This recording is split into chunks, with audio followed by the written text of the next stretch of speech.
left, right, that's how that I come. Left, right, yeah. Ooh yeah, ah boy.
Yo.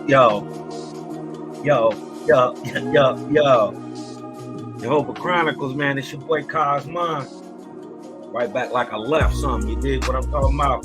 Peace to all the faithful out there, you know what I mean? Peace to all the righteous gods and the Iranian goddesses. Gang, you dig what I'm talking about? Creators in the house. You dig what I'm talking about? Hey. Go ahead, groove for a minute.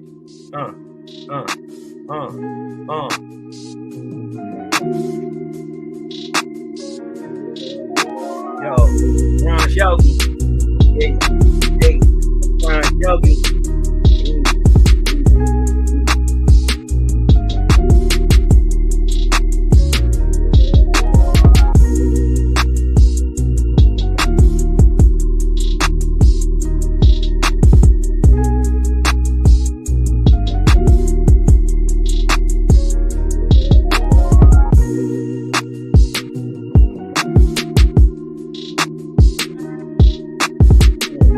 Shout out to my boy Bugs me on the beat.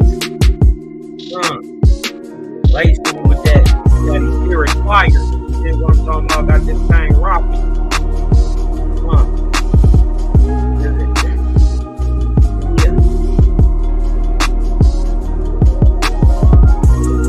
on, man. We in this thing, man. You know, I was asked to go live tonight, so we gonna bring it live tonight. You dig what I'm talking about? With the 9th installment of the Jehovah's Chronicles. We just gonna call this one. There was no lesson plan. We just gonna call this one More Fire Friday. You dig what I'm talking about? If you got a weak heart, this ain't where you want to be. You dig what I'm talking about? If you think, you know, even that you learning this information and you know you got a waspy that kills everything. You dig what I'm talking about? Nah. You know what I mean? You still got to live in this world. You know what I mean? And there's real things going on out here, man. She brew in the house. You dig what I'm talking about? That's what it do. You dig what I'm talking about? Fire burn hot. You dig what I'm talking about? And it's on a weak heart. You see what I'm saying? So, you know, I really didn't have a topic, but a thing came up this week where a brother, you dig what I'm talking about, you know, the topic of race and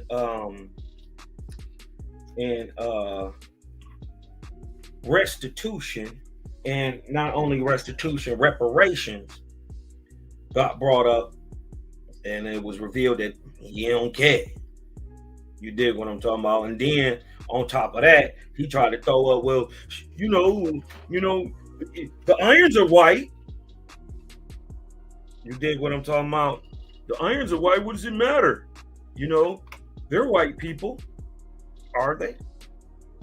You dig what I'm talking about? Are they for real? The books say white and yellow, but they're talking about head.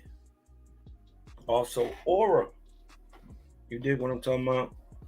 And that they go on to produce the darkest people in the world, who are, by the way, are not in Africa, are in America. You dig what I'm talking about? But he just flatly misquoted, lied on Owaspy, and said that the people that they call white and yellow in Owaspy is referring to the white race today. Well, you dig what I'm talking about? Let's get into this and clear this up real quick. You dig what I'm talking about? Because that's not what it say. That is not what it says. Hold on. Let me go down here. Let me cancel this. Let me get to my page. Okay.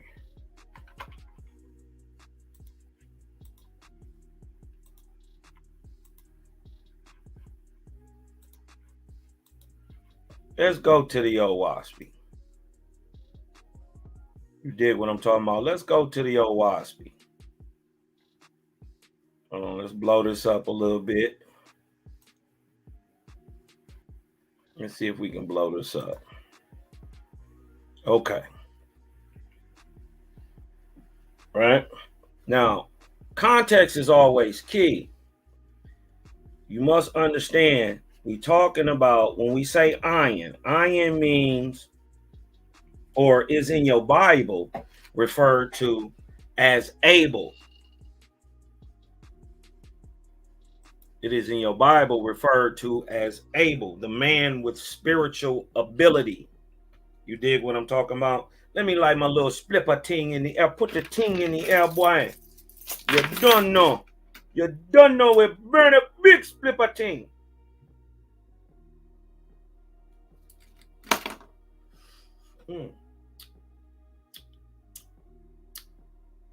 That's crazy. Oof. That's nuts. Woo. So we must, as we find out, the Adamites, the very first men on the planet, the Asu or Adam, both meaning holy from earth, were primarily brown. Hair-wise and skin tone-wise. You dig what I'm talking about? Now, it goes on further to say that Adam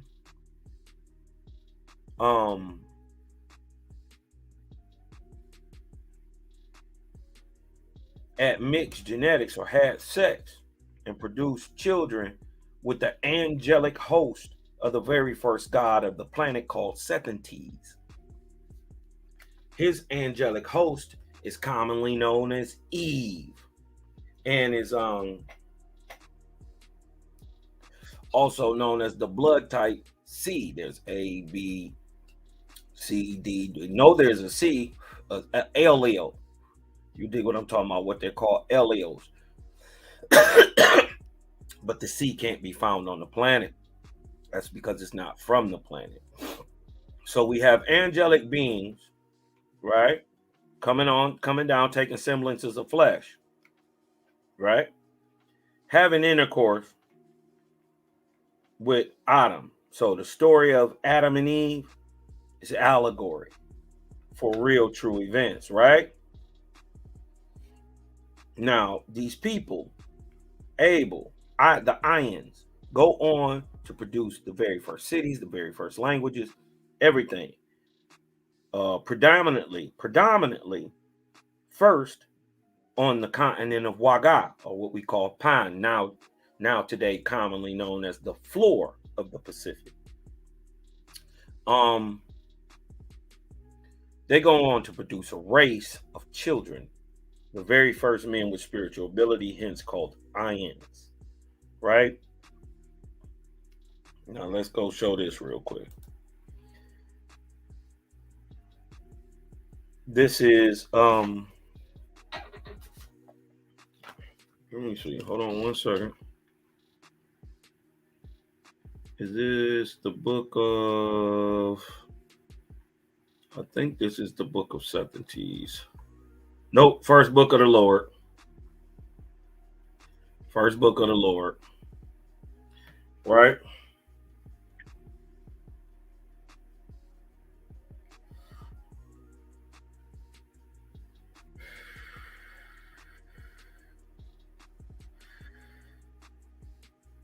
Let's go down here a little bit more. I think I was at 3 and 23.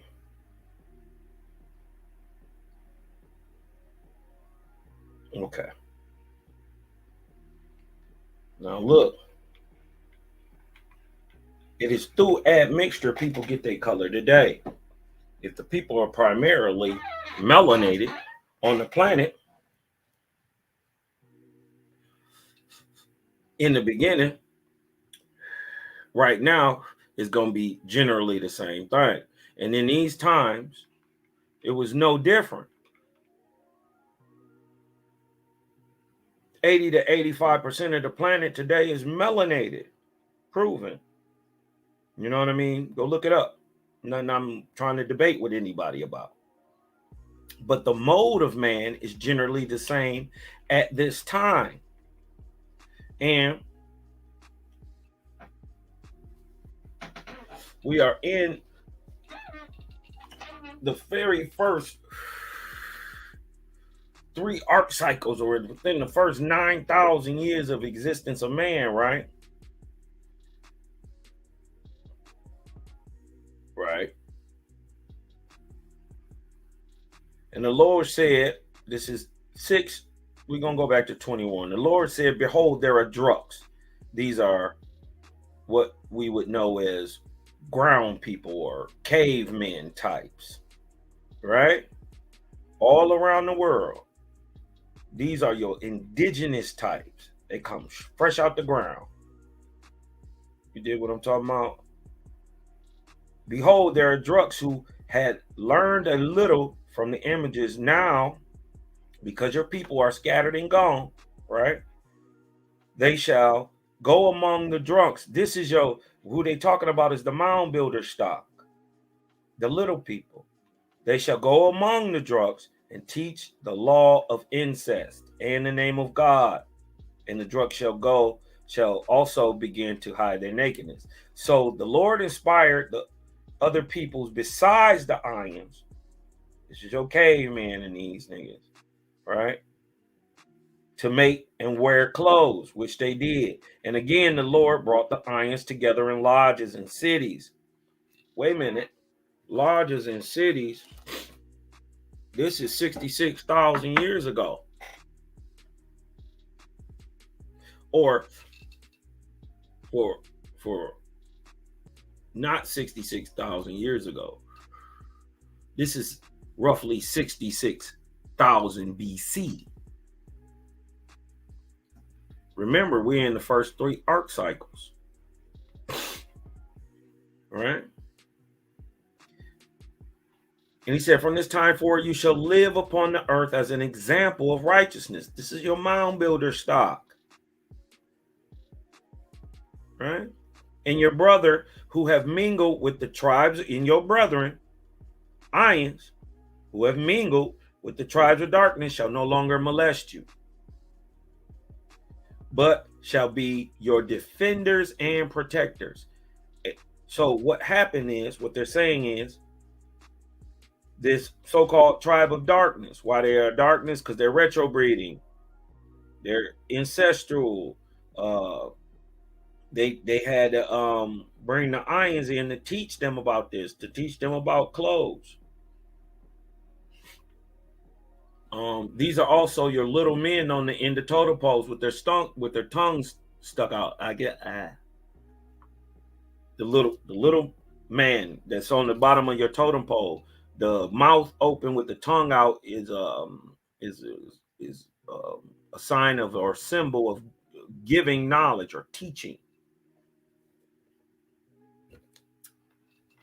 So we see from early days, we find them teaching the drugs, right? And again, the Lord brought the irons together in lodges and cities, and he said to them, from this time forward, you shall live upon the earth as an example of righteousness. And your brethren, who have mingled with the tribes of darkness, right? Darkness ain't all bad, whiteness ain't all good, right? Shall no longer molest you, but shall be your defenders and protectors.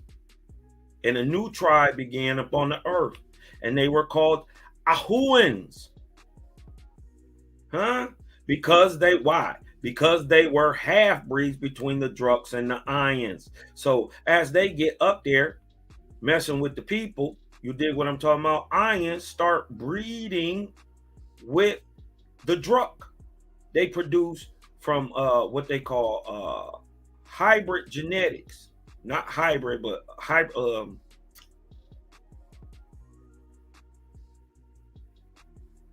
it's not retrobreeding. It's I want to say the right word. It's not well, because of the fresh injection of genetic possibility into these, they became hybrids, giants. This is a Ahuan or Homo sapien gigantes. The iron, right, is your Homo florensis type. He's your little small type. Your Druk would be everything in between. Between the giant nigga and the little nigga, everything in here is a Druk. But hold on, these ions mixed with these Druks, who are primarily brown all over the world, except in America. In America, they're black, like my shirt, black, not like copper, like my skin, brown, red, copper. You dig what I'm talking about? And I've been out in the sun today, dark, that melanin popping. But anyways, right? Let me get back on this. Look what happens because of the race mixing. This is admixture. Listen, y'all got to get past colorism. Y'all got to get past racism. But you also must not close yourself off to what affects your brother. If he's telling you there's racism, look and see. You can't tell him you don't care and then turn around and tell him you care about him. Because they were half-breeds between the Druks and the Ions, the Ahuans were red, like copper. If you open up copper in your, go get a thing of pennies, it's going to be so many different shades of brown.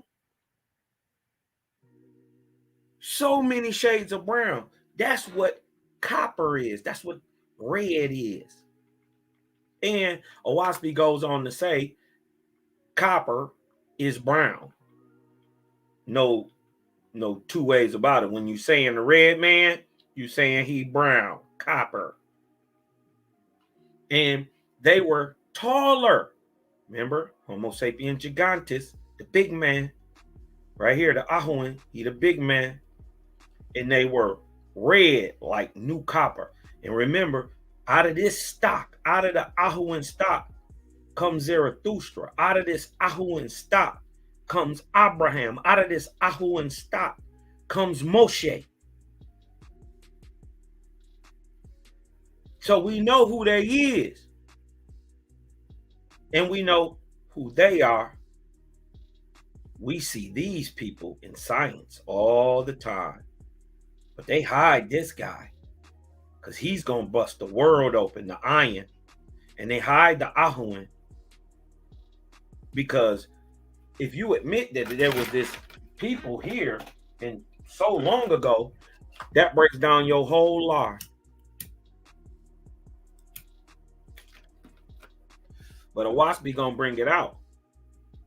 And they were taller and stronger than any other people in the world. And the Lord commanded the Ahuan, saying, right? This is what the big people came out, right? The big giants came out, and look what their job is. Protect the Ions. Why? Because they living in a time with dinosaurs and megafauna and all this stuff, and they little itty bitty little niggas, 3 feet and under. You dig what I'm talking about? So he say, protect the Ions. Who? The little people. This is what he thought. White and yellow. Right? I want to show. Hold on. I'm gonna keep reading first. I want to keep reading first. You dig what I'm talking about?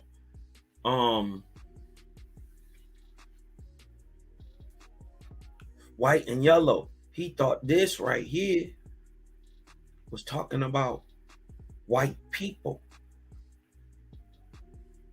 Let's see what a Waspi say about it, though. These people who go on to produce the Japhet, who go on to produce Shem. Huh? We know who Shem is. Shem is the Negro.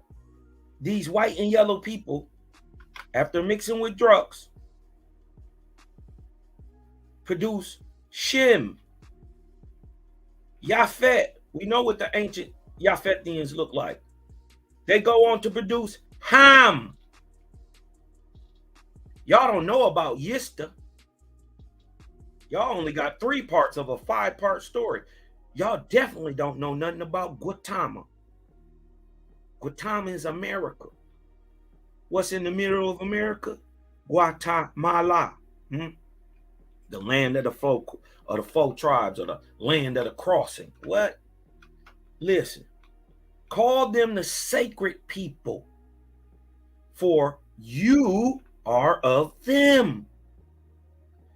And you are also of the Lord your God. And it was so, but this is what they don't do.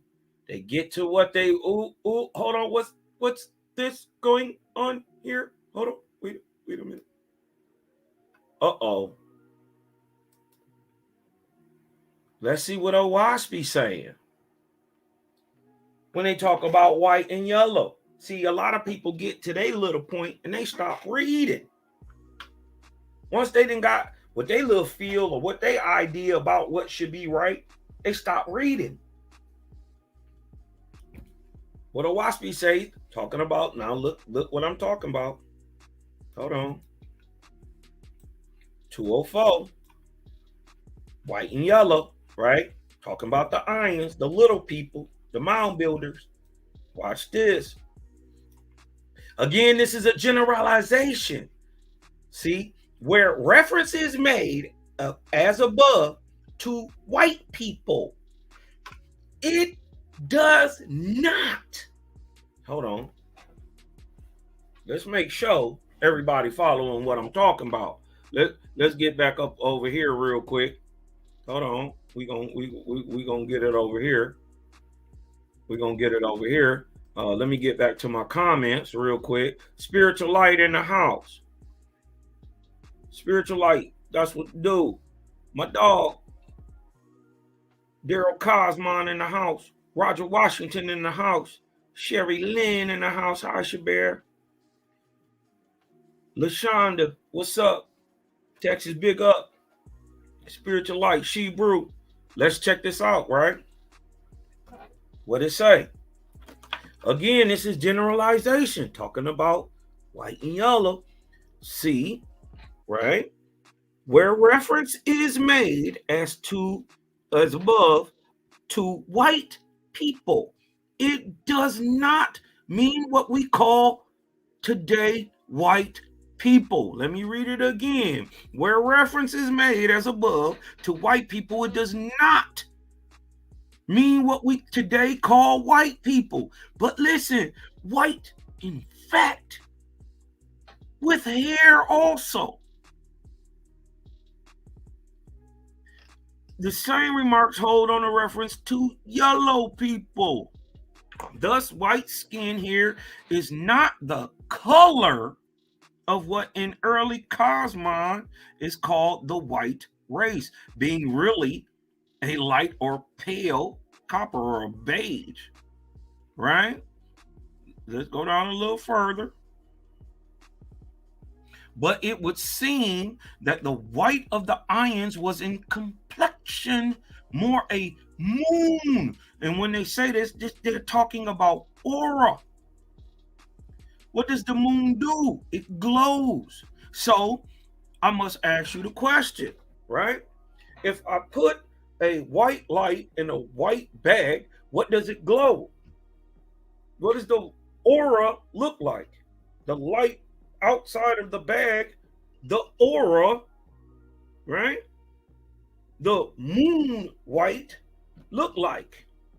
It's white. But what if I put it in a brown bag? Then it's yellow. And we're talking about head, right? Moreover, being half angel, listen, they are half angel. Remind you, they are 50% Adam, 50% angelic being. So they have a higher vortexian rate and is commonly found in animals of the sea today and is called luciferase. Can you tell the color of a lightning bug when it lights up? What skin color is a lightning bug when it lights? Can you tell if they're white or if they're black? Can you tell if they're red or brown or yellow? No, they are glowing. So skin color didn't matter per se, but for an overall idea, the creator man made man everywhere all at the same time. And by where you were made, so is your skin color. So that means people closer to the equator are browner or black. People created in polar regions tend to be white because we use sun different. But moreover, being half angel, they may have had a more radiant or glowing skin tone. You are 50% angel. This is right here from your iron ancestor, and everybody has an iron ancestor. Everybody has a Druk ancestor, or Druk means a low man, a guy who just don't get it. He can't. You know what I mean? He would need to breed back to you to be able, or hence iron. Moreover, being half angel, they had a higher vortexian DNA. They had higher a different version of what you would call DNA. The angel did. He came down with C, the C allele, A, B, D, O. There's a X, A, B types. All the types are found readily in animals or man on Earth. No C allele, but we know it's there.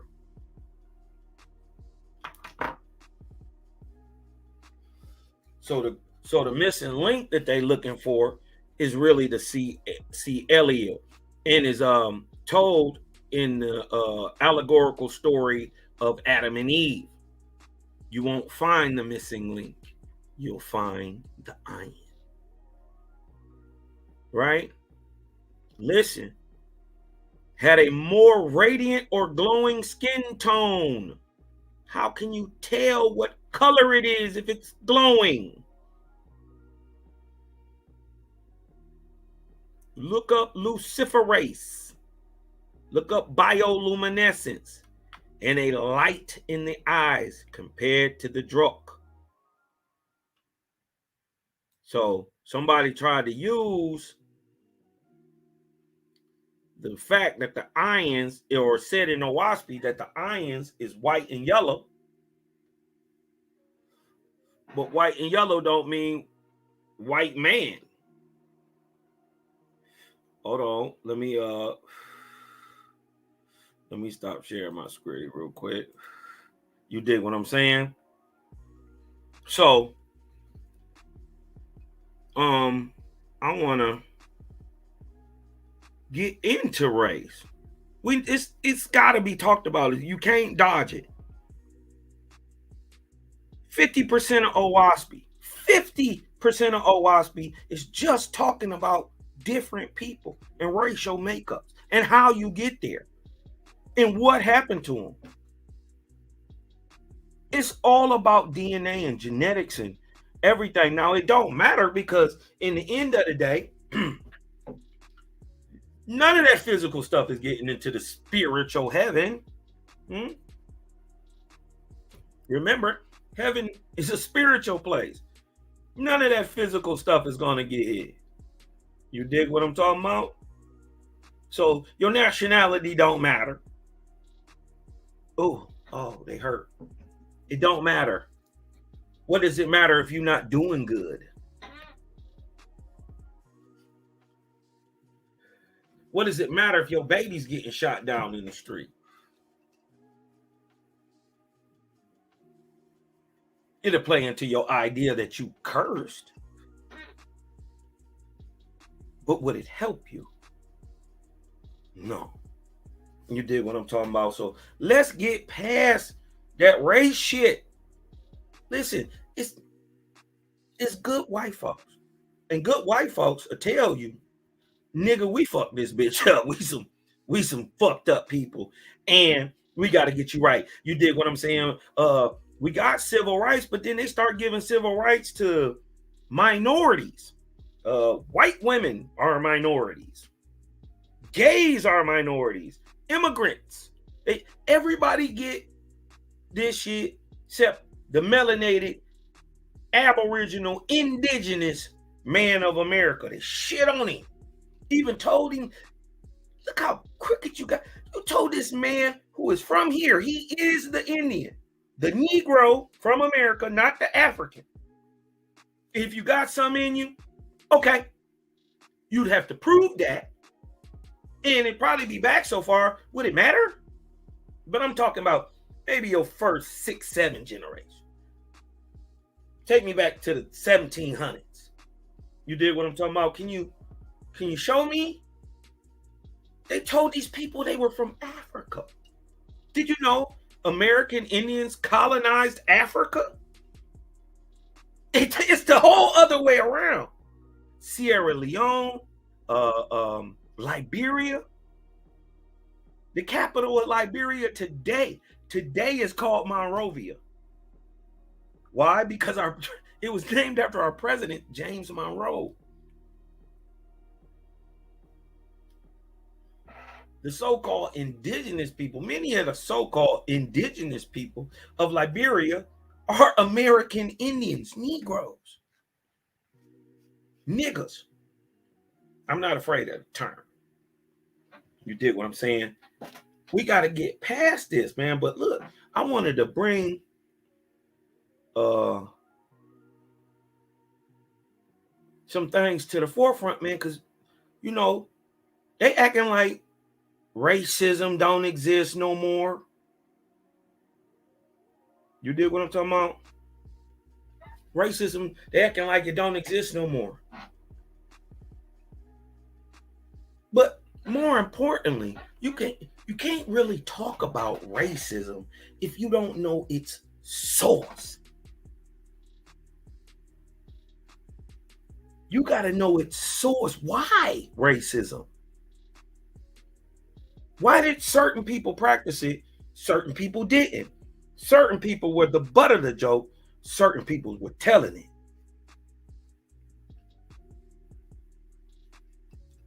You hear me? Let me show y'all a little something.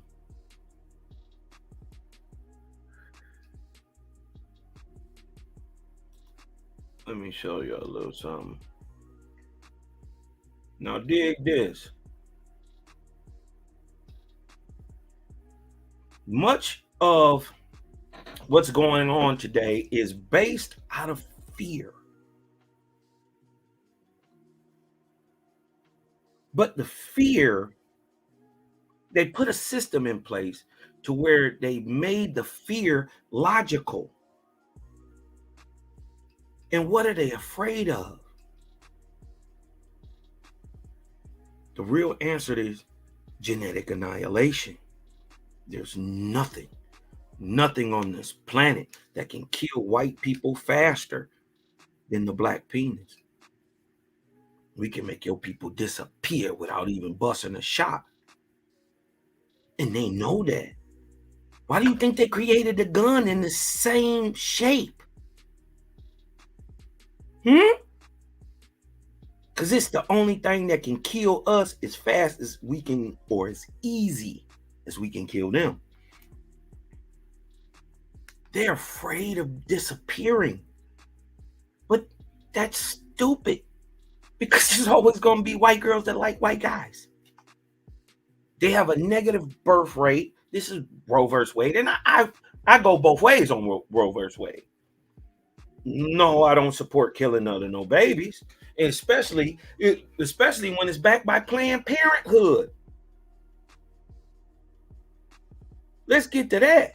Let's get to it's backed by Planned Parenthood and Margaret Sanger, one of the greatest racists to ever touch this goddamn planet. A true eugenicist.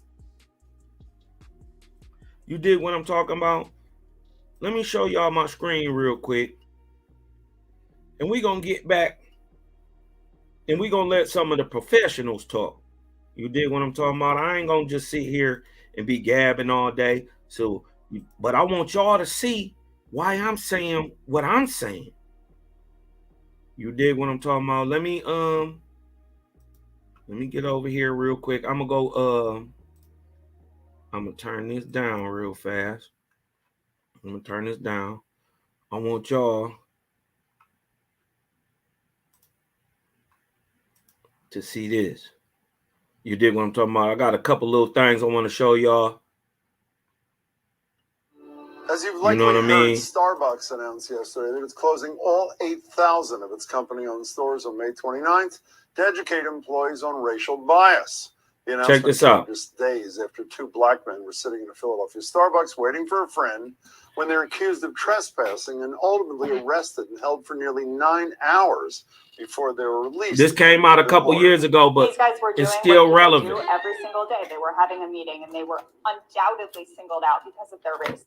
Others agreed and have been protesting at Starbucks locations since. But this is far from the only incident of its kind. In Rochester Hills, Michigan last week, a black 14-year-old was shot at when he knocked on the door to ask for directions after he missed his bus. The couple inside accused him of trying to break in. And back here in Massachusetts, Cambridge police are being criticized for punching a black Harvard student they said was on drugs and acting aggressively, although some bystanders say the officers clearly overreacted. In the Boston Globe, columnist Renee Graham declared the incidents were all part of the problem of white fear, writing, "To be black is to always be in the wrong place at the wrong time.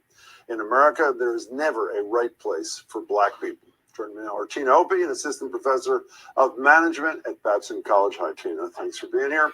Reverend Irene Monroe, a syndicated religion columnist, GBH News contributor, and regular BPR guest. Nice to see you, Irene. And Michael Curry is the former president of the Boston NAACP and current chair of the National NAACP Advocacy and Policy Committee. As always, Michael, nice to see you as well. Can I read just a little bit more from Renee's column, if I can? She says, shopping while black, selling CDs while black, listening to music in a car while black, asking for directions while black, sitting in Starbucks while black, and then I jump ahead. Everything black people do is weighted by irrational white fear.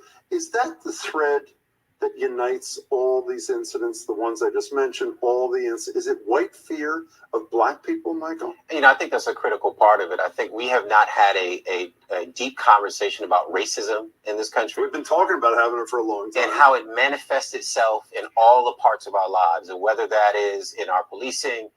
We have this conversation, you and I have had this conversation about policing in Boston and across the country, and our teaching and how we guidance, counsel, and provide advice to students. It goes across the board, and we've not been willing to address it. Is white fear a critical element of this, Irene? Oh, absolutely. And I think that what we really need to do is sort of look at what some of the root causes are. What are they? And I think that when you're reared on a diet of white privilege, and you have institutions that support it systemically, that any sort of conversation about racial equality will conjure up a kind of rational fear, and any kind of black advocacy or agency like Black Lives Matter also conjures up even more fear. How about you? You want to make it unanimous? I agree. I think we also have to add in a lack of exposure to black people and black institutions, because there's a lack of exposure. Yeah, I think there's a lot of ignorance among white people about what it even means to be black, what black culture is. They think that they know what it is, but then when they are interacting with black people, they seem to easily fear them. But can I push back on that? Yeah. Because see, I think that white people love black culture. They But don't like appropriate black it, people. but don't love black people. So that's, to me, Yeah. is one of the root. But so the issue is do they really understand black culture? Because black people are black culture and vice versa. So if you really understand black culture, how can you also not love black people? Well, even though she's not here tonight, Yeah. I don't think she'd. Andrea Cabral, former Secretary of Public Safety, would probably not authorize me to speak for her. But what she said on the radio today is, wait a second, when we were discussing this topic. So I should make sure that you're exposed to people like me so that you can treat me more respectfully. How do you respond to her in absentia? Well, listen, all I'm going to say is whatever you need to do so that you don't fear me and kill me or arrest me, do it. You didn't watch the Harvard. I shouldn't apologize to you. Yeah. The Harvard, the video of the Harvard student getting punched by the cops there in Cambridge. I heard. I'm sorry to not have alerted you in advance. I played about 5 seconds of it. You chose not to watch it. Why? Because I think what people need to understand, it's a form of PTSD to be consistently exposed to that. And honestly, at that moment, I wasn't in the best mood.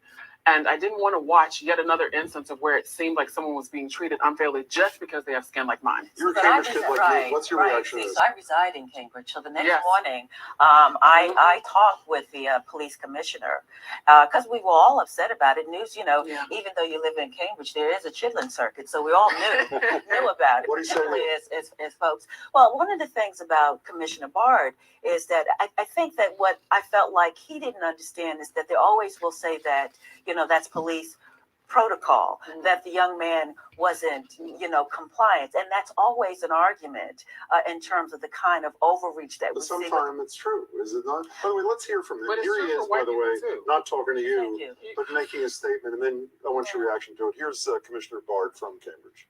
It was for his safety, the safety of the officers, and the safety of everybody else. You have to judge their actions within the context of a rapidly evolving situation, and not with this ideal construct. Didn't convince you, apparently? No, because I think what happens is that while we would like to say that they needed to do escalating kind of techniques and also be sort of do some sort of trauma, inform intervention, I just think that all of that goes out of the window once you see a black male because of the demonization and criminalization of black male. I think that when we look at that, we talk about it systemically, is even the way we talk about black men in culture. Even when we say black male, are we talking about fraudulent behavior? Are we talking about an African American? Or have we conflated the two to mean both? And there's an important part of this, which is we don't have to start from scratch. The social justice task force in the city of Boston, many of us sat around that table and challenged the city of Boston on its use of force policy and how to de-escalate a situation. When you clearly identify someone's mentally ill on substance use, if they're white, male or woman, they get a whole different treatment than if they're a black man or woman. And the reality is we got to have policies that take the discrimination out of how we approach people. And we're not at that place. There's a Latin term, res ipsa loquitur. The thing speaks for itself. It is pretty clear that this was not the right use of force to take down a man who was either mentally ill or on some substance. And naked, please. And naked. And completely So there was no naked. question about whether he could have Right. been. I moved from Harvard Square to Rittenhouse Square, where my mother lived the last few years of her life in Philadelphia, my hometown. In some ways, it seems to me Starbucks may be the most important of these stories, and I'll tell you why. It's not because, hopefully, we don't care about the Stephon Clarks, the ultimate horrible outcome, or this young man, but everybody goes to a coffee shop. You can't rationalize anymore. Well, that's a part of the world that I don't really live in or go in. Everybody goes to, I mean, the generic Starbucks. It's a Dunkin' Donuts. It's a something. Starbucks is the most enlightened of all these things. It seems to me that that's the one that may crack people's minds open even more than ones where the outcomes were far more horrific. Am I barking up the wrong tree here? I'm not sure. I think there are many places we see discrimination that we all frequent, we all go to, and it's the Walmarts, right? Yeah, When you look about situations like Walmart, Murdered, it's not uncommon. I think the challenge for us, and I think the model that maybe Starbucks is in the process of setting for the rest of the country is how do you respond to it? When you shut down stores and do training, that's a good approach. When you talk about changing Well, if it's culture, real, if it's a CYA It's thing, really a no one token knows. effort. but I would challenge that is that if we allow it to be token, it'll be token. But I don't think that we're in a place right now that folks, including the folks of color that are in the organization, That's right. who I think will One of my step up. sorors, Yeah, your Rosalind Brewer, soror, Rosalind Brewer. I think there's an opportunity there to make sure this is a great place. We have more Black people in key positions across this country that, if they're empowered, can really change culture from within. There's an opportunity. But to So do that. Barista Summit may do it, even if the Beer Summit didn't do it. You know, you're usually more negative than I am, but That's can I be more negative? I mean, we know each other That's fairly right. well. You know what the first thought I had when I heard about the Starbucks thing is Woolworths in 1960 yeah. in Greensboro. Yes. I mean, it's, Yeah. you know, I don't mean to be overly dramatic about it, but how far we have not come That's to be right. having this happening in And I 2018. think the thing about Starbucks that people got to understand too here is that these were Black men in the wrong place, because what had happened in Dunkin' Donuts. So we're talking about not only race but class and the way in which they dress. So I mean, there's that issue that also needs. But why was it? So I want to push back a little bit because I agree with you. sure. But why was it the wrong place? I mean, Because white the people whole- consistently go into Starbucks Right. and don't Because Renee order- Graham or- said any place a Black person Yeah, Yeah, is that's swallowed. so Right. so we But- say it's the wrong place, but it's really frustrating because I think about that. We said that it's the wrong place for them, but I want to bring up Officer Gannon, God rest his soul. Do you realize Yeah. in Yarmouth, yes, he was going to give an arrest warrant to someone, a white man, who I believe had 110 warrants yeah. out for him, yet he was taken alive. That's right. I mean, let's just contrast that Yeah. with the way that the person in Harvard Yard was treated, the way that these two men in Starbucks It's like the guy were in treated. Austin too, by the way, the bomber in. I mean, yes, and in South He Carolina, I mean, wasn't taken alive, but they weren't shooting into that. right, or even, but let's look at Dylan Roof. Does I mean, Trump have something Oh, to gosh. do with Oh, creating yeah. this? Well, he It's brings it more Stokes. unabashedly Yeah. to the surface here. We always say, you know, the beauty of Donald Trump, if there is a beauty of his presidency, is that he caused people to take the sheet off of this conversation. Yes. Mhm. There are a lot more outwardly racist people that we didn't know that some of us didn't know were there. So it's a disastrous opportunity because it allows us to now see that to be part of the Klan, you no longer or have a Klan kind of mentality. You don't have to wear a sheet. I only have 30 seconds left. Michael has some hope in this Starbucks thing. Do you too? No, I don't. Why I not? do there Why do you because not? I think I see it as a token effort. I think that what you really need to do is do some systemic change. I think one day of doing training is a sort What's of a systemic change? How do you do that? systemic change is that to have people in top places affecting change, but have Starbucks in Roxbury, in areas of Roxbury and Dorchester where you wouldn't quote think of having a Starbucks Yeah, because last it's 10 a elitist seconds. statement. Are you buying the if Starbucks? other organizations did what Starbucks is doing, it would be a great start to lead to the systemic Well, change that I'll Irene keep just up mentioned. below for alive Exactly, you for a will. moment. Thanks for For a being here. moment See here. you, Irene. See you on Thank the you so radio. much. Michael, take care. It's great to Always. see you. Thank Yeah. So, you know what I mean?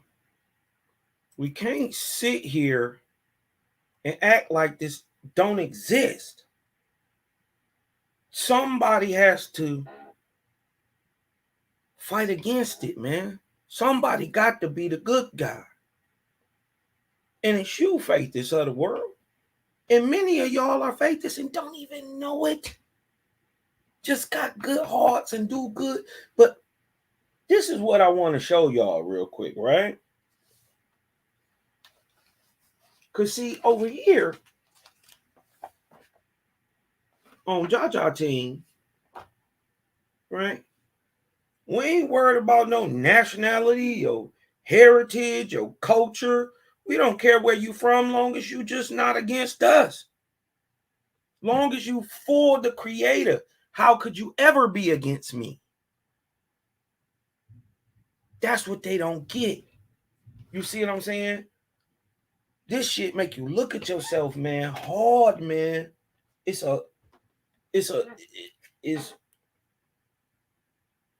staunch you. You know what I mean? It'll make you do something when you come into the light, man.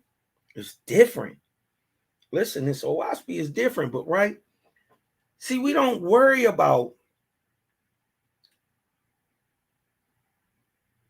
earthly things, man. You know, we just trying to better ourselves by bettering others while we here. Dig this, right? See, we don't worry about race. We don't worry about nationality. No, we worry about grade. Because while y'all's trying to stay here for 1,000 years with Luamon, the Bible tell you just going to be in spirit with your dead body laying in a box till who knows when. He ain't came since Jesus' time. He ain't came since Ezra. He ain't came since Moses. Moses said he seen him face. He saw his hand parts. He did what I'm talking about. Moses seen them cheeks. He did what I'm talking about. And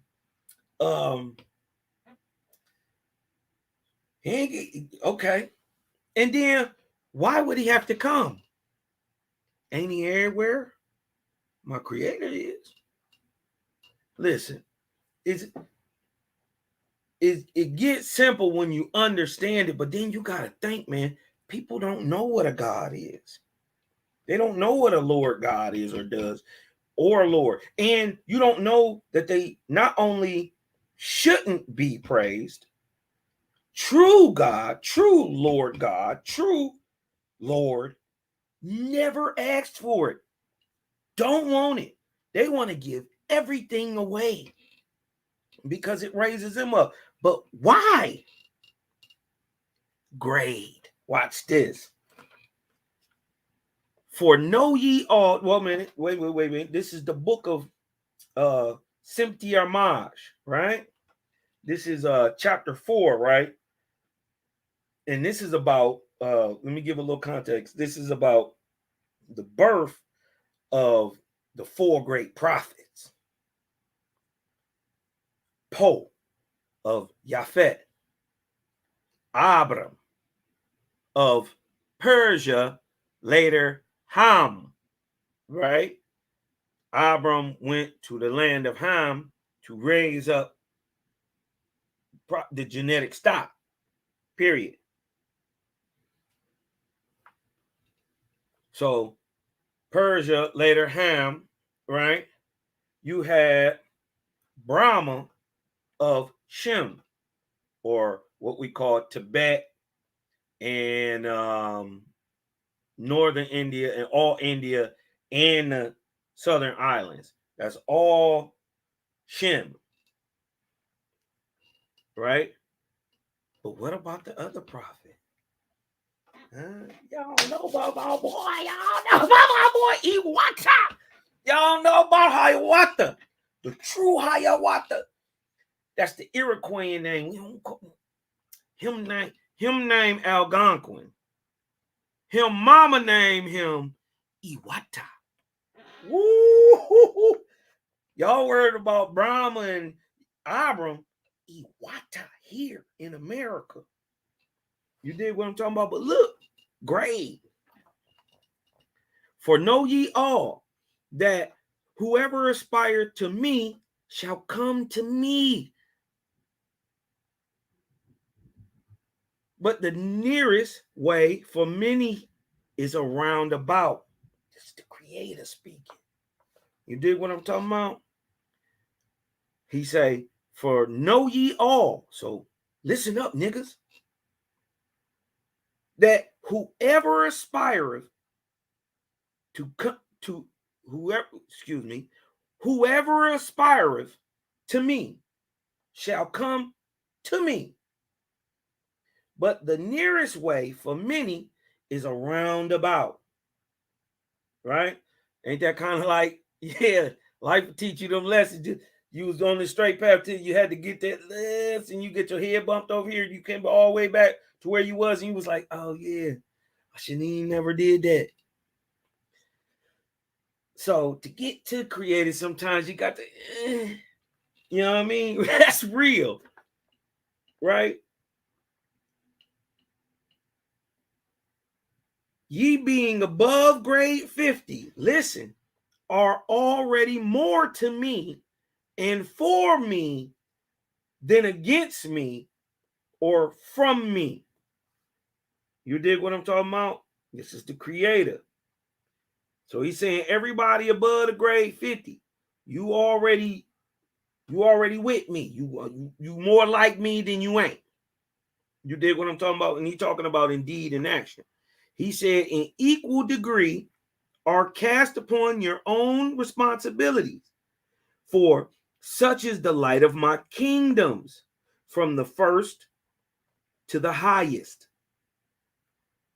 So he's saying this happened from the first one I built to the last one I made, or gonna make, because I ain't stopped creating yet. Y'all God went to sleep in 6 days. That nigga had to rest. He was tired. You dig what I'm talking about? Nigga said, I made Adam, this nigga tripping. I need a nap. These badass kid, man. My creator never stopped. You dig what I'm talking about? But dig, right? He say, for such is the light of my kingdom, from the first, the lowest, to the highest. To the child, no responsibility. To grade 25, 1/4 responsibility. To 50, 1/2 responsibility. To 75, 3/4 responsibility. But to the emancipated in my Ethereal realms, responsibility not only to himself, but to all who are beneath them. You see the way creator move? This that no child left behind. This that no spirit left behind for real. The high has all responsibility, and they must raise those up from beneath them. And those who are in there, they must grab them and until you learn that lesson, till you turn around and get that hand, you ain't gonna get it, man. Till you mess up, till you clean up what you messed up. Right? You're not gonna get it. Look, wherein my highest worlds are responsible for the lowest, being bound unto one another through me, the creator, for the resurrection of all. I don't give a damn what you call yourself. What God you was duped into praising to years ago. If you praise a God, that just is the clue you have been duped. If the person you praise, you call God, that means you've already been duped. Because believe me, for the most part, many of y'all ancestors who was Ions knew the difference between God and the creator. Here in America, where they always praise the Great Spirit, they always told you there was Geechee and Geechee Manito. The one and the nigga who worked for the one. You got Geechee and you got Geechee Manito. You got creator, you got God. We've always known that. And the people who do that and praise the creator instead of the God in America are called Algonquin. But what you call them in Africa? What you call them in Persia? Israelite. What you call them in India? Vedas.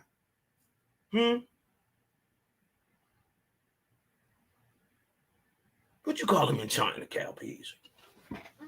10.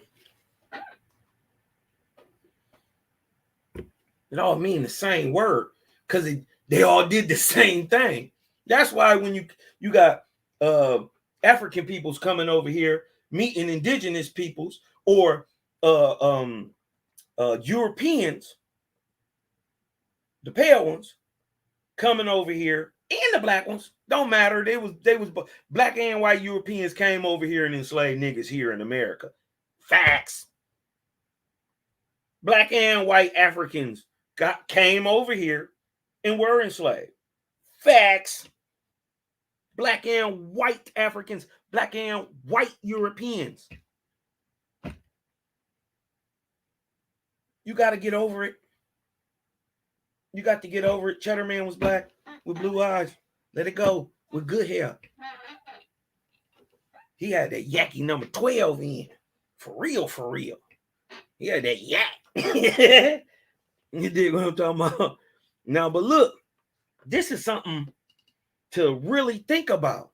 If you got, 50% response, if you at 50, your spiritual grade is 50, you got 50% responsibility towards the game. Let's just say, per se. Towards Jehovah, right? 75, you got 3/4. You dig what I'm talking about? Okay. Think about this, though. How many people on the planet today have really reached 25?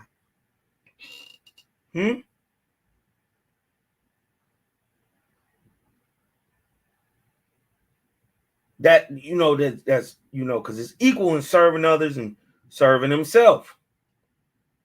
By this standard, right? There are few on earth that would reach 25. And many, think about this, many not above grade 1. If your grade is leveled by what you do for others, you dig what I'm talking about? Really, how many of y'all even above 25? What Owaspi is revealing is most of y'all ain't even on the level 1. Wake up. Y'all not above level 1. That's animal level. What he's trying to say is there are dogs who have more sympathy than you. Wake up. They tell you, they try to laugh at you, make it woke culture. No. That's what they want. They want you to stay asleep. No, wake up, dog. You got a whole creator out here. And he flexing.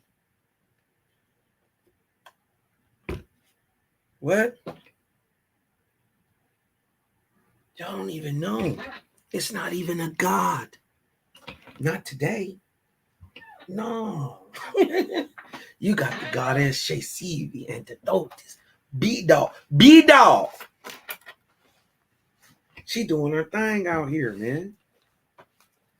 You dig what I'm talking about? But let me also show you, right? This is the Book of the Wars against Jehovah, right? Look how the spirit rate plays a part. Watch this.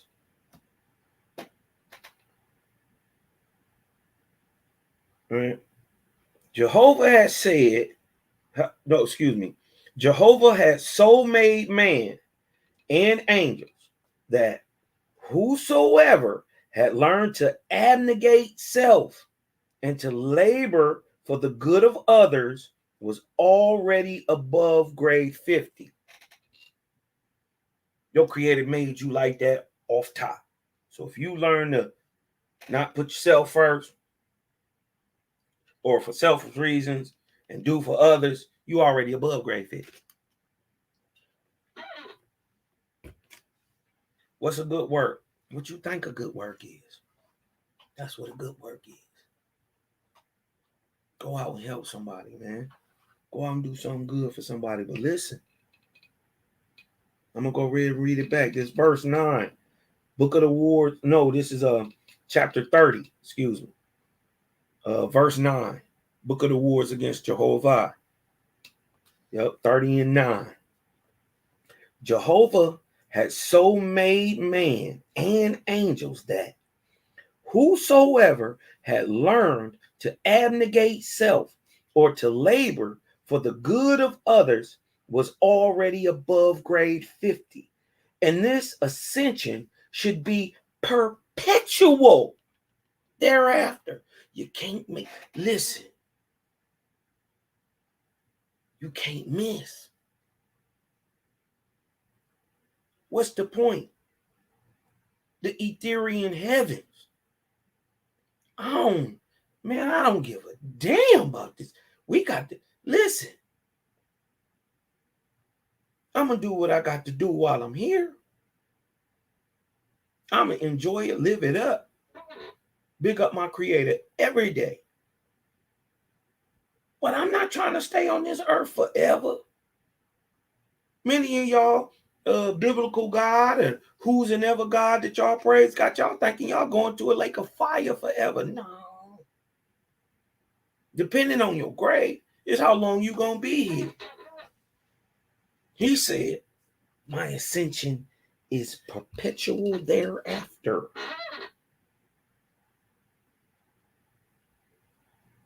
Whilst they that were below grade 50, listen, who had not put away self. What does self mean? Shaitan. Shaitan literally means self. Satan is not outside of you. Satan is you. Every time you acquiesce to your lower self, you Shaitan. Every time you acquiesce to your higher self, you are GIT, God in training. Shout out to the Creator Gang. Shout out to my boy Y'all So Fit, man. Shout out to the boy Selah Shalom. Shout out to the King Malachi Maccabee, man. Shout out to the Scorn Black Man, my boy Hilltop Don Yahuda. August 3rd, we're gonna have a good build on there. The Scorn Black Man channel. Y'all go over there, y'all like, y'all subscribe, man. August 3rd, Cosmon Cal, the header of the message that night is the women's position, or the place of a woman, right, in the Creator's kingdoms. You dig what I'm talking about? As in a verb to what you've already been told from the biblical narrative. You see what I'm saying? What do you even get? You know what I mean?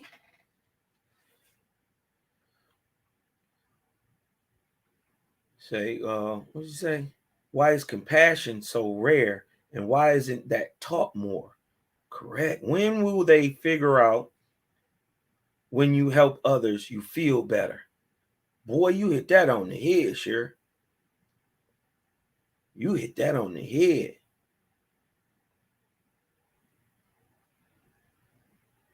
Why is compassion so rare? Why? Spirit grade. Because whilst they that were below grade 50, remember, there are few at 25. You know what I mean? Millions. That's still a few, as into 8 billion people. If you got 1%, let's just say there's 5% of people. I don't even believe it's that high. You did what I'm talking about. But listen, this is even the ones at 25. But he say most of them at level 1. Right? Whilst they that were below grade 50, who had not put away self, Shaitan, should gravitate downward towards the earth, wherein it had come to pass that the false Lord God had made and his false gods were burdened with their kingdoms, because the spiritual weight of everything is pulling it down. This is judging. This is disillusion. This is low. And why you tend to see them towards the ground. You dig what I'm talking about? Let me get in this turkey bag, man. Let me pump something real quick. You dig what I'm talking about? We're gonna get back on this.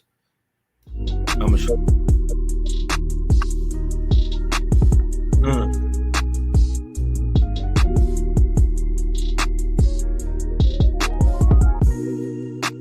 Let's get the groove in here, man. Like my boy say, it's a vibe. Shout out to Eli Swamp. You dig what I'm talking about? Really, it's time that these boys gonna have to start getting this work. I even heard, I haven't seen it today, but I heard the parents make some one class to do apostle. That apostle booked on Chris Hill. I haven't seen it for myself. You know what I mean? Not yet. Go check it out though. I think you can go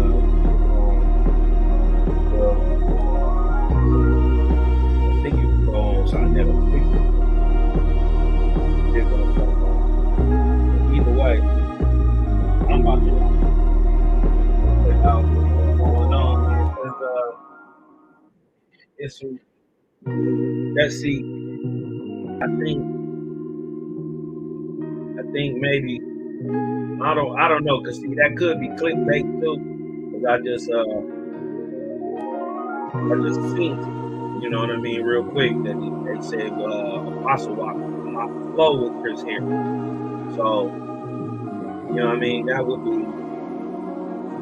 and I would think it would have came on the term white, because the thing was, is Christianity the white man's religion? You dig what I'm talking about? And for those who that's a tricky debate. You dig what I'm talking about? It can be tricky. You know what I mean? With the wordplay, especially with white. Because white don't deal with skin color. White deals with social status.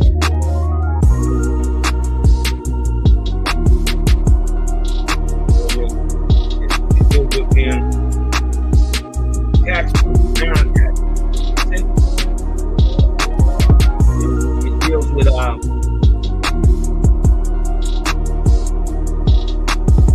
who's tax. See what I'm talking about? Who can be a tax?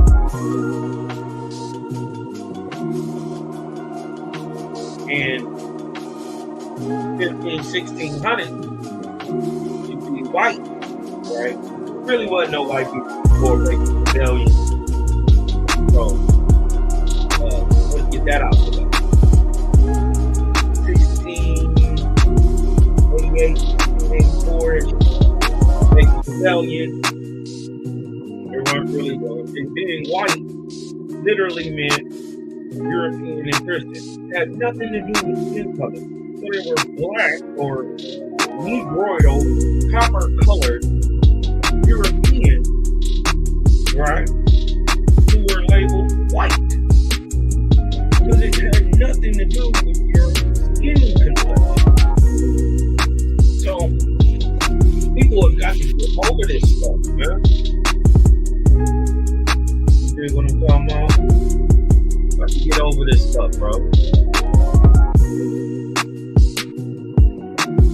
You know, in the end of the day, you love who you love.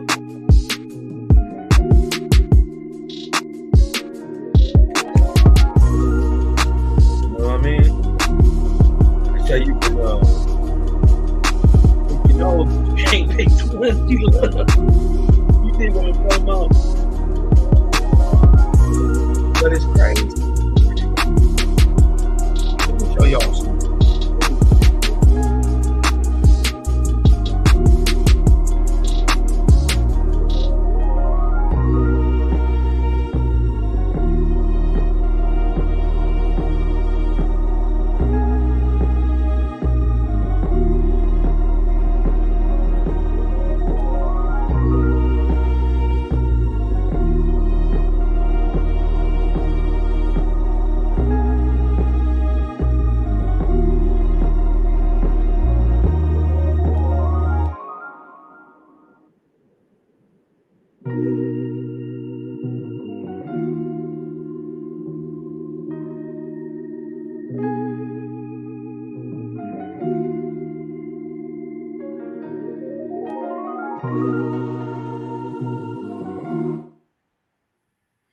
Good to bring that down a little bit. You know what I mean? Get into this real quick. Because people will play on you like racism ain't real. Like, they'll play it like, the most dangerous identity in the world is to be an American black man. Listen, it is like literally, you don't have to believe this, and it don't matter how much money you got. And anybody who got this melanin colored skin who will really tell you the truth will tell you the truth. Man, it's dangerous. Everybody, you persona non grata, man. You public enemy number one. But it's real. Why though? How can it be enforced? Because it's systematic. But what they scared of, right? Really? White genetic annihilation. It's crazy. But it is what it is, right? It's totally nuts. But it is what it is. But look, here go Avalon on CNN checking your boy Tucker Carlson. Dig this. So what do you do with a racist theory chanted by white supremacists, embraced by killers, used for hate for generations? Well, if you're Tucker Carlson, you embrace it again and again and again. So don't let them act like it's not real. Extremists and the unhinged will always be like racist, but they haven't always had people prejudices of power and influence, racisms amplifying and justifying are not real. message. But That's why see, Tucker Carlson's double down defense of replacement theory is with worth systemic more than white his supremacy, dogma. it gives them the opportunity to believe it's not real that the left and all the little because it's not happening to them. Literally Listen. hysterical if you use the term replacement. If you suggest that the Democratic Party is trying to replace the current electorate, the voters now. Look what they're saying this about. They're saying this about voting. Voters from the third world. Let's just say it. That's true. Listen, I mean, everyone wants to make a racial issue out of it. Ooh, the white replacement theory. No.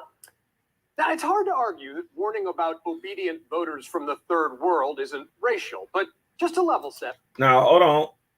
Did y'all see just a little over 2 weeks ago, the lady got up there with Donald Trump and said, thank you for putting the judges in place to overturn Roe versus Wade.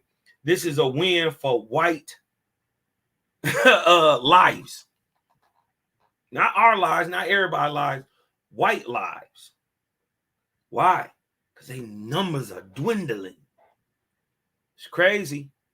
My bro say, white folks got to make a decision. Is they going to keep going on in the same path they've been going on and go extinct? Or are they going to change their ways?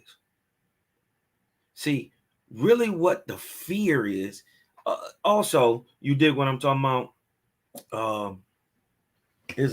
is, genetic annihilation, but you dig what I'm talking about. This is just not also what they want. They have the ability to believe it's not real. And if you go against that, well, then you're going against their rights, which in America, they got a whole system back behind them. Why wouldn't you be a Karen? Ain't nothing going to happen to you. Listen. Let's see who's been chanting about replacement. Replacement theory. Jews will not replace us! Jews will not replace us! Yeah, that would be white nationalists and neo-Nazis at the Charlottesville Unite the Right rally. See, the Great Replacement Theory was also cited by mass shooters in El Paso and New Zealand. So Tucker should know that replacement theory is not disconnected from race and racial violence. In fact, a new analysis by the Washington Post shows that since 2015, right-wing extremists have been involved in 267 plots or attacks and 91 fatalities. Now, for Tucker, these facts might not matter.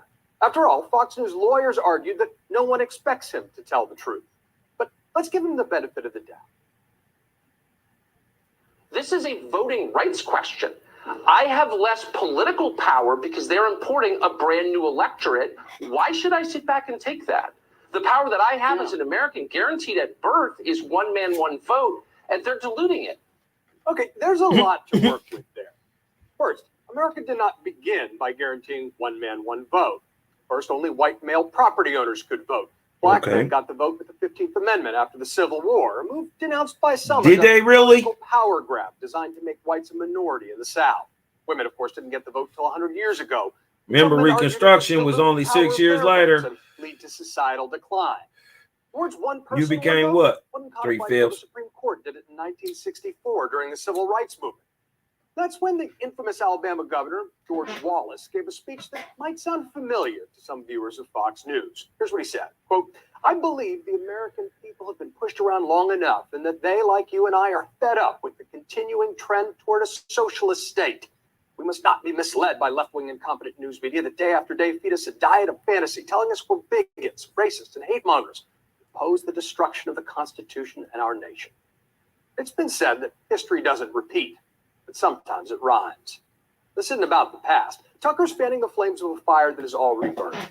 There's a new study of those folks charged with the Capitol attack found that fear of the Great Replacement may have been a prime driver, concluding that replacement theory might help explain why such a high percentage of riders hail from counties with fast-rising non-white populations. Tucker Carlson isn't playing a bigot. He's playing to his base. And that's your reality check. Yeah, I also don't think he's playing anything. I think he is. Uh-oh. I just think he's telling us exactly what side he's chosen here, and I don't think it's an act at all at this point. I mean, the phrase, you say it's not about the money, it's about the money. You say it isn't about race, it's often about race. All right, John, appreciate it. Thank you very much. Boy, oh boy. They even calling themselves out on the bullshit, so you can't come at me acting like I'm tripping. You think what I'm talking about? Nah, I'm not tripping. You tripping if you not tripping. Hold on, let me close this thing out real quick. You dig what I'm talking about?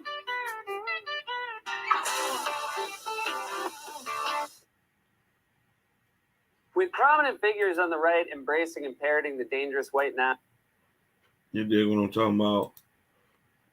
Let me show y'all real quick. Let me stop right there. But this is why we don't get into that race shit. Because really, you got so many different human types in you already. That's the only reason you are the color you are today. Because your ancestor was brown and copper colored. Then, as they just let you know, 66,000 years ago, you was already.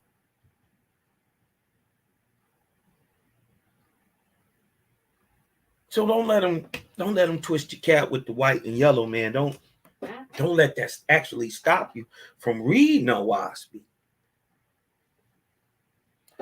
Owaspy got that thing in it. Owaspy, okay. Bible is like Regos. Owaspy is Za. You dig what I'm talking about? This Za. Right here.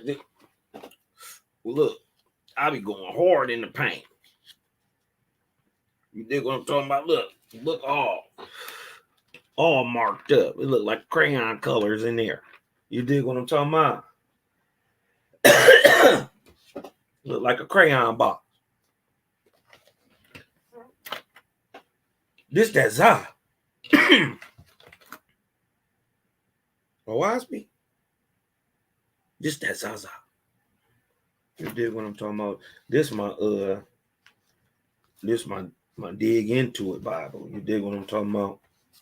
When I want to go to something more quickly, or you know what I mean, something that I may have highlighted, or you know what I mean, a point that you may wanted to bring out. Because in the end, let's get this too.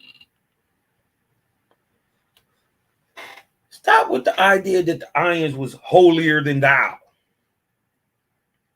Remember, these is the smart niggas on the planet. These niggas get it.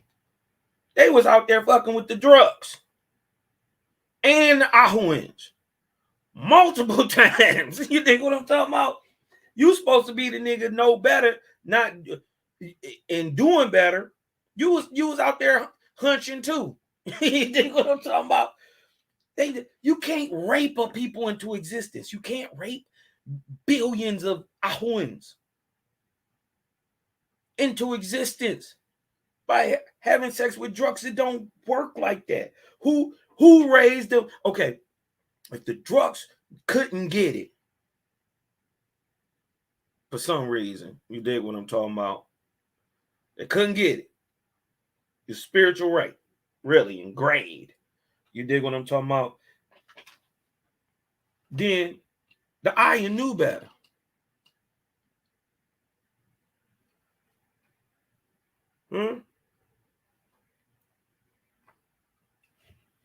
This is crazy, right?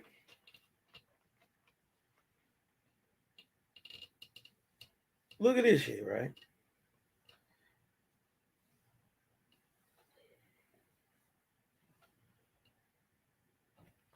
That if you're not prepared for what you reading, you're gonna be like, oh hell no. But with the understanding of really what's going on, and with the critical look, because Owaspi is telling you to look like this, though. Take the bullshit out of it. You dig what I'm talking about? Because there's only two type of people in the world. Those on the incline and those on the decline. That's it. Which one is you? You dig what I'm talking about? And, right? So stop with the, because I be hearing, especially a lot of older faiths, they be like glorifying the Ayans. And these was regular people. Even though you could see the angels, they was still doing shit. Bad as fuck. You hear the stories about the little people. They do good stuff and bad stuff. And look, Creator keep telling niggas, do not mess with the drugs. You the smart guy, remember? So really the onus is on you.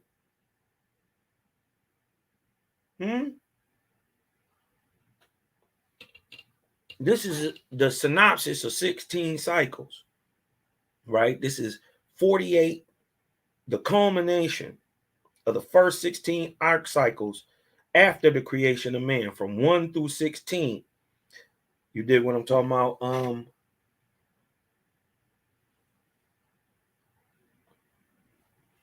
This is 48,000 years, after the creation of man. In the 16th arc cycle of Neph. You dig what I'm talking about? Neph was I gotta meet Neph one day. He went through a tough time, man. But then look how Creator got him out of there. He brought Eighth with him. I'm going to get my big brother, nigga. Eighth came punch the whole side of the planet in. Not playing with nobody. Creator not playing with nobody. Oh, Low Key in the house. Shout out my partner Low Key, man. You dig what I'm talking about? Sub, like, and share, man.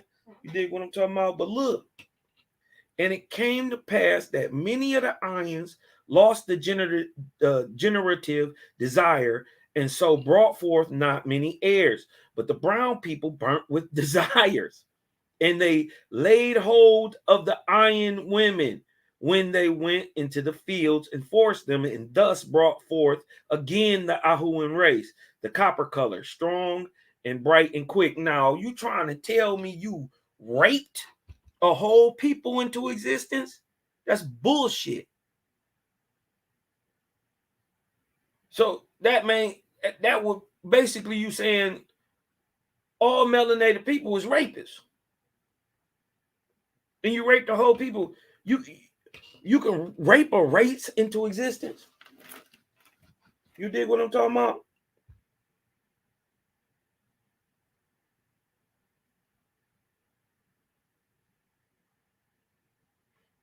Listen, man.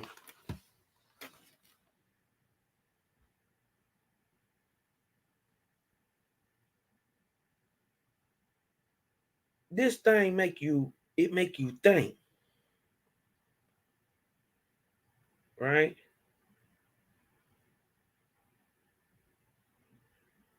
Because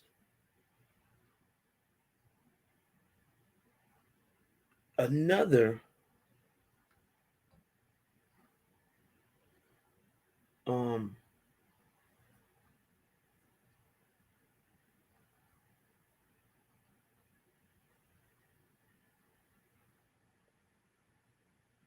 point is like it make it kind of seem like when the Irons couldn't pull their own weight, black people was the saviors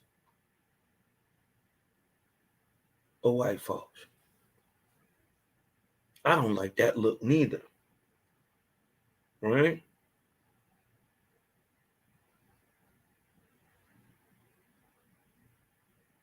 Because if not because it makes it seem like if we didn't interbreed, they wouldn't even be here. But the point is, the book say that's true. Because you're going to get the different colors by mixing.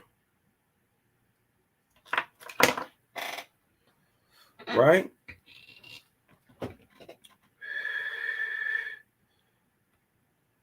To go on to bring up how many people, you know what I mean, in the next, from the 11th, right, to the 16th cycle of Neph, right? The arc of Arbrook, right? That's the 16th arc cycle before the 17th arc cycle, Noah, when the flood happened. Or what time we looking at is roughly 36, 75, 53.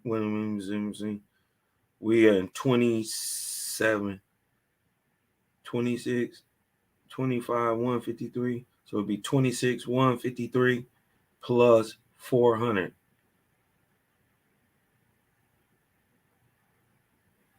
26, 553 BC. This is exactly where we at. Right? In Neph. 26, 553 BC. The 16th arc cycle under the god Neph. God of Sogonis in the ark broke. But he failed to bring forth any harvest. This is the 16th arc cycle. Right? Iron hath been, look, God, that is Neph, had said, hear my prayer, O Jehovah. Listen, God calling out to the Creator. The earth, her heavens are gone down in darkness.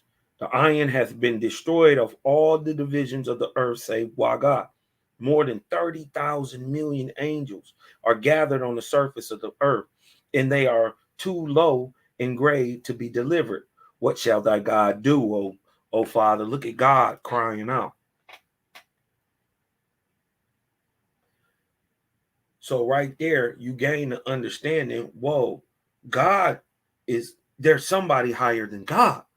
We've always been conditioned through religious ideologies and man-made dogmas. You did what I'm talking about, that God was the highest thing thinkable.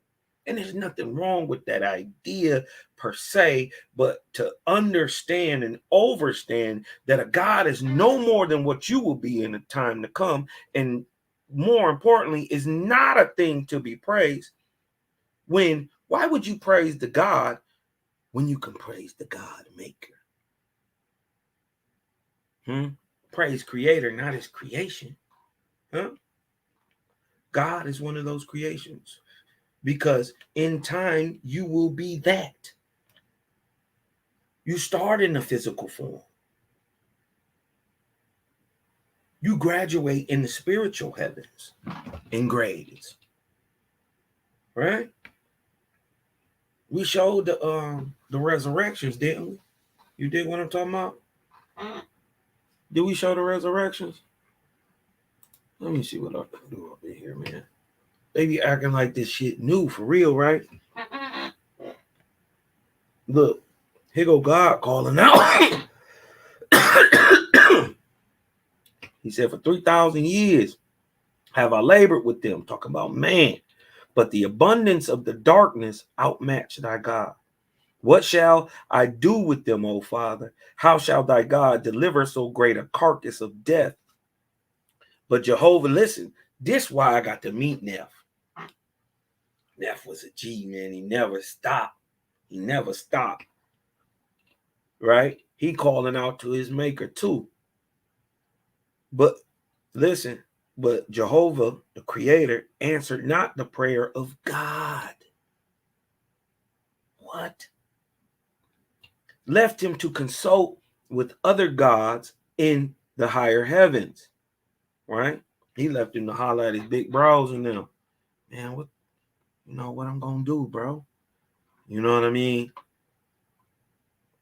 God in the other heavens dropping game on him. Like, look, you called dad. Yeah. You think what I'm talking about? Real talk.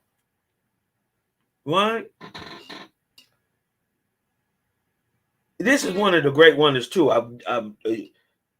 Somebody faith is gonna explain this to me, right? Now, where was we at? But Jehovah the creator didn't answer God's prayer, right? But in Etheria, creator spake. Look how creator do. Ain't this how your daddy do you too? He'll play you like he don't hear you. You dig what I'm talking about? But on the side, while he's doing his thing, you dig what I'm talking about? He always, right? Look, he ain't answering right here first. Like, he said, but he left him to consult with other gods in higher heaven. So there's God, not only the creator, he calling out to the Father, to the Almighty, to Jehovah, the EOY, the Hawah, the beginning of the thought of the breath. That guy. You dig what I'm talking about? He ain't answered God for him. He looking at me like, yeah. It's his son now. You dig what I'm talking about? But for some reason, he had to take Neff through this. And because Neff got through this, man, some of the highest raised angels, Eighth was punching in the side of a planet. They wanted to see a nigga who stood tall. With many of them angels came to see Eighth do what he did. He called them to do a job. You dig what I'm talking about? But some of them angels really came down there to meet Neff. They ain't never seen a nigga get drugged like that. They were like, yo, I don't even know how you came out that shit, son. You dig what I'm talking about? How did you? Yo, you dig what I'm talking about? They trying to get some insight from little bro. Because little bro just got drugged and he came out on top. He got drugged. You see the creator didn't answer him. You dig what I'm talking about? But look how your daddy do you. But in Etheria, creator spake to his Orion chiefs. Yeah, these the niggas over God. Yeah, these the guys that put God in his position. Because somebody got to create that throne, right? Boom, bang. Somebody over him, then somebody over them. And guess what? The Orion chiefs is the lowest. They the lowest of the super Etherian gods. Because it's Nirvanians over them. It's Otians over them.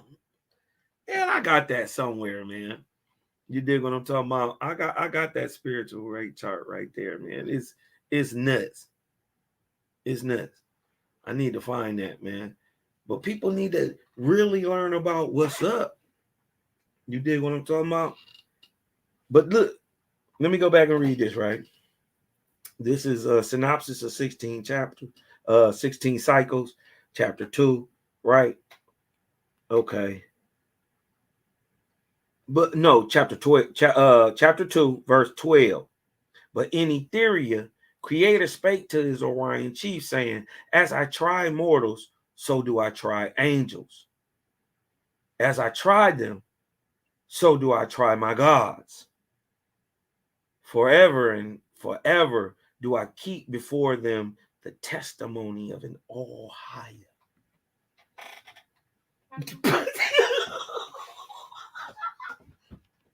He dazzling God. Listen to what you're saying. When you understand really what a God is, it's even more glorious. That means the Creator is literally, he's beyond creation. He would have to be. There's no way the watch is as great as the watchmaker. He's outside of the existence of the watch. He is greater than the watch. So who makes suns? You dig what I'm talking about? But that's a whole nother thing too, because really, a watch be get into that too. You dig what I'm talking about? But I ain't here to argue with niggas. You dig what I'm talking about? But look, he say, as I try them, right? He say, as I try mortals, so do I try angels. God is an angel. The Lord God is an angel. The Lord is an angel. An angel is a one-time living, breathing man from a woman. Had a daddy. No miraculous birth nowhere. All the angels were living, breathing men till they died. And then they raised up in rank and level till they higher than gods today. Like he said, from the first to the has. Who would listen? There is a true God, but he's a man, and he never asked for your praise. So who the nigga in the Bible tripping? Ain't that Samuel 15? Where he say, smite Amalek utterly. Damn. Utterly. He said killed the women, children, god damn it. the sucklings, kill the animals. This nigga, listen, biblical God. That's really a bunch of different people. If you really want to get down into it, is Anu had his hand in there, Osir, Tien, Sugga, all had their hand in Bible. But Osiris is still more clearer than even Anu Hasages. So much of biblical God is Osir. You dig what I'm talking about? Baal got a hold of it. Ashtaroth, under the name Yahweh. Yahweh is Ashtaroth. Anybody want to? I don't care what you say. I can show you. We ain't got to tell you. The name don't matter. The gods can assume any name, any form. That's simple. You dig what I'm talking about? They come shining like, oh, with wings and shit, everything. They don't even have wings. Niggas don't have wings. You dig what I'm talking about? We know angels are one-time living, breathing men. How if he wasn't a man, right? We understand the Creator can't be seen. You must compare creation to him to prove himself. So if he is in everything, it's himself experiencing himself, having the experience. That's an omniscient God. You dig what I'm talking about? That's a true creator right there. The mind that could think, the level of comprehension that it takes. You dig what I'm talking about? Behind this creation, everything works. How? Because it's mind behind it. It's spirit behind it. The all person. The all spirit. What it say? Hold on. I don't want to go too far, right? Because he say, as I try mortals, as I take you through some shit, so do I do that to angels, gods, gods, lords, Essenes, chiefs, sergeants, Lewises, Essenars, creatives. You dig what I'm talking about? Oozing. A master of ooze, nigga. You dig what I'm talking about? You dig what they got so many, you know, apprentice, nurse, physician. You dig what I'm talking about? As above, so below. So the levels of an angelic physician, you dig what I'm saying? You really, and you master in the spirit. They didn't already master the spirit. So just like on earth, you would have a physician, you would have one in the heavens for the resurrection of the souls of many times the people who was born in chaos from war and destruction and just bad lives and death and messed up ways and stuff. You know what I mean? They can be born in chaos sometimes, you know.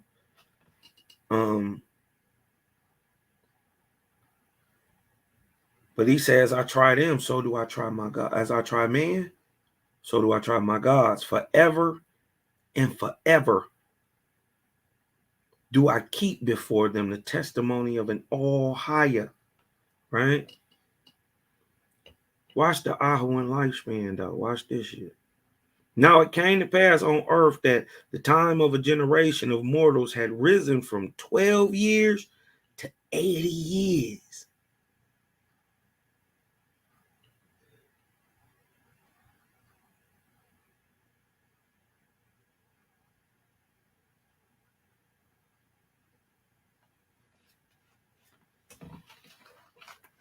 Right? And there were many who lived to be 300 years old, and they had become very large. Listen, twice the size of men of this day. So a regular 6-foot man, they was easily 12 feet tall.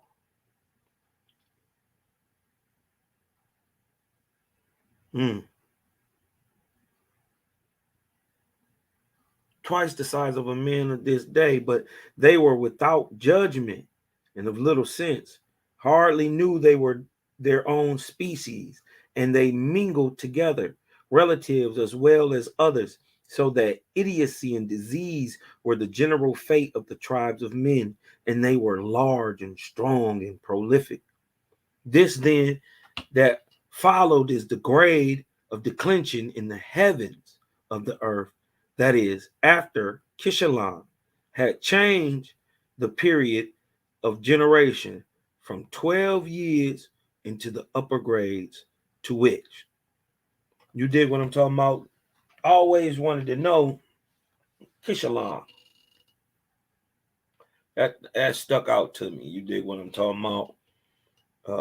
That's a synopsis of 16 cycles, 2 and 14.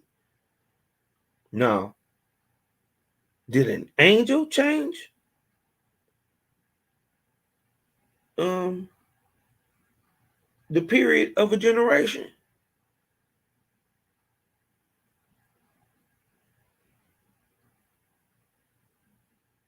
Kishalon, is that an angel? Is that a place?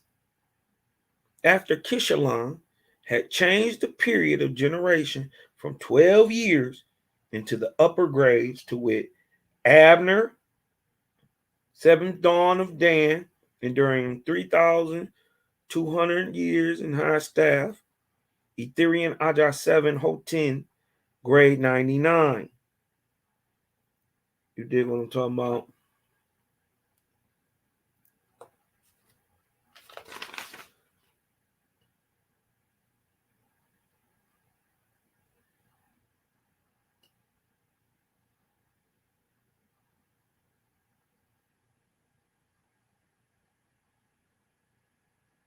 Okay.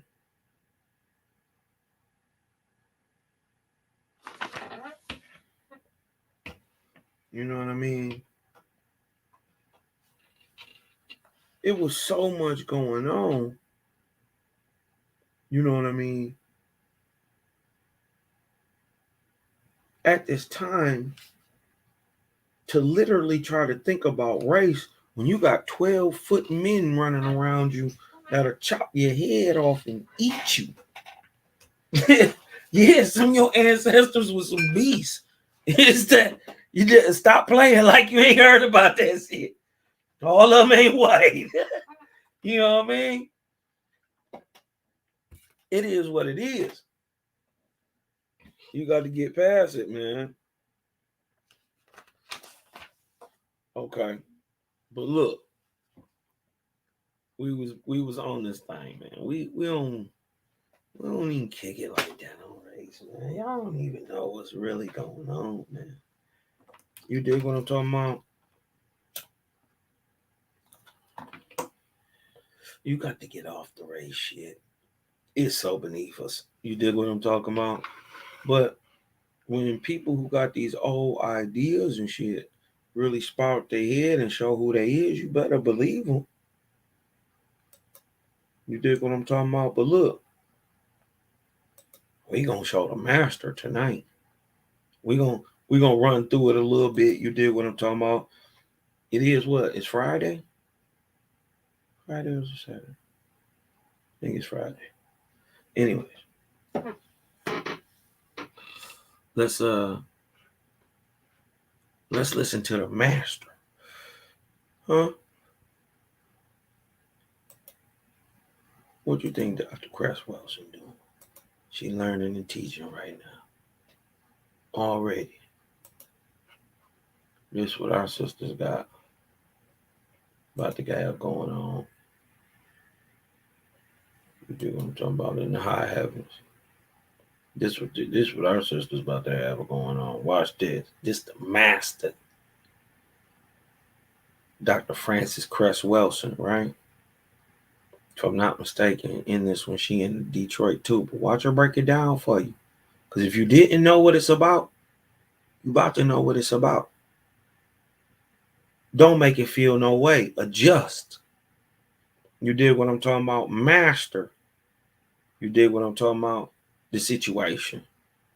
You don't let the time do you. You got to just do the time.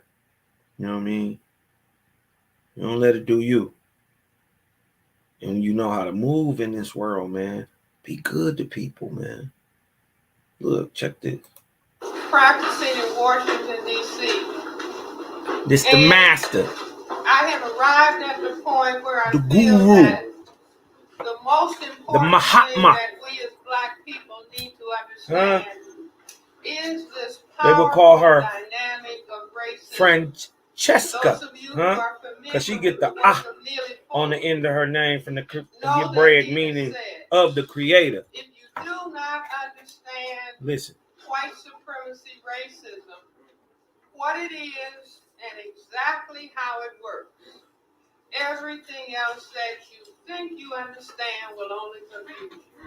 Listen. So I believe that if we are going to move further into the 21st century and into the 22nd century and into the 23rd century, that we have to have clear insight as to what this process is all about. I think it's in the book of Isaiah.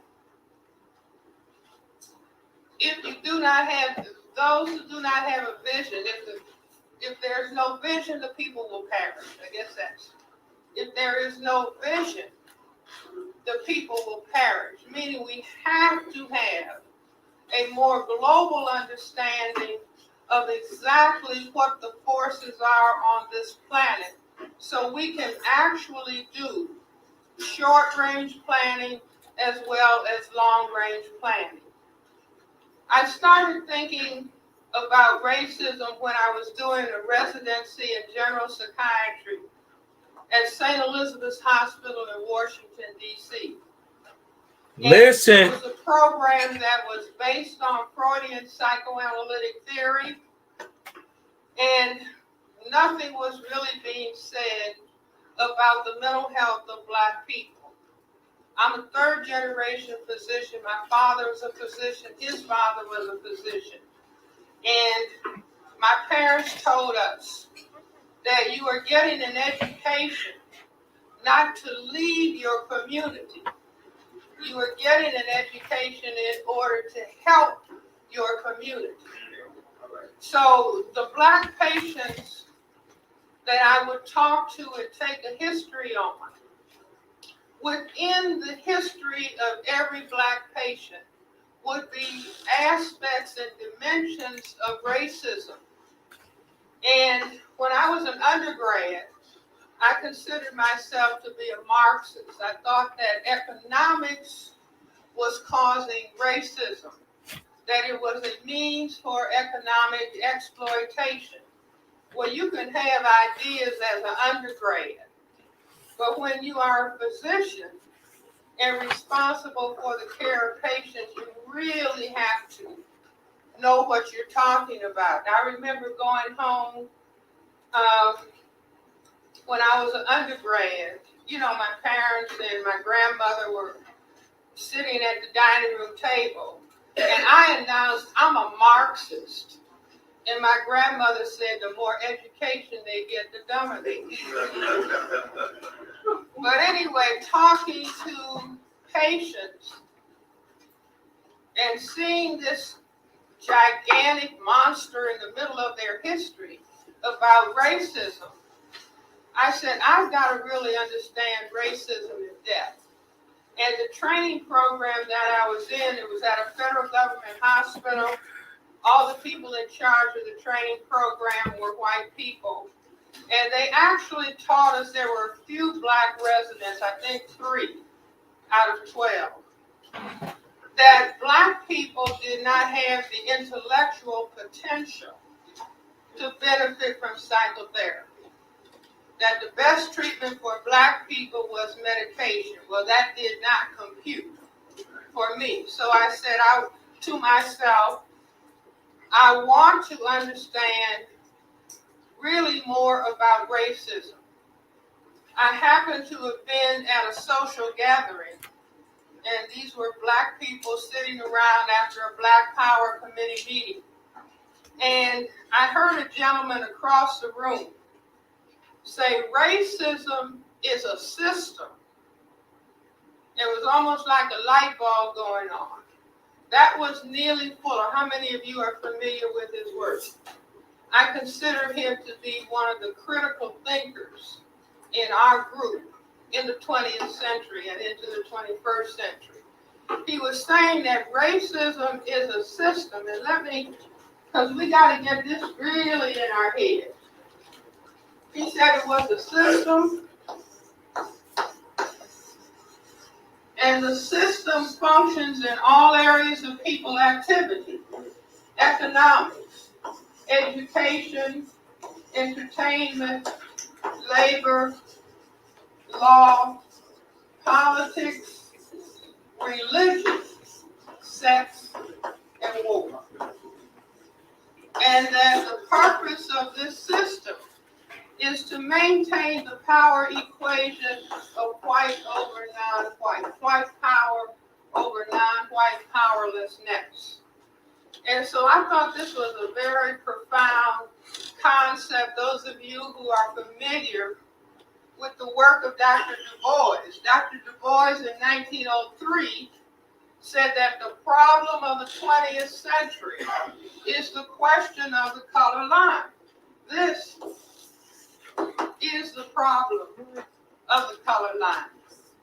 So I said to myself, why would a system for the purpose of maintaining white power over non-white powerlessness, why would such a system evolve on this particular planet Earth? And then I thought about some of the things that are said within the system.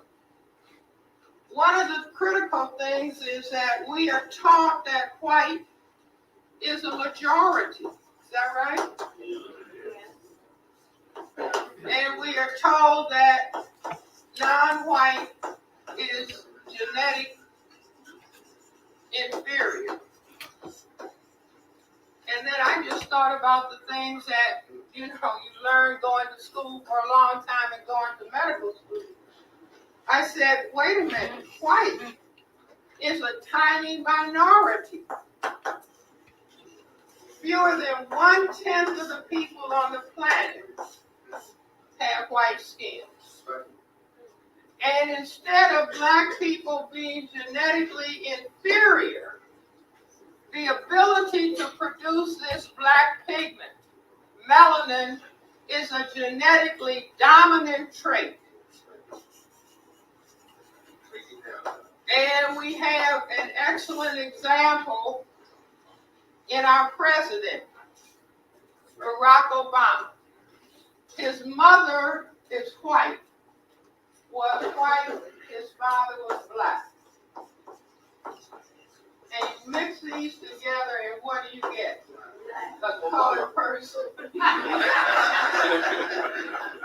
See, always a black person.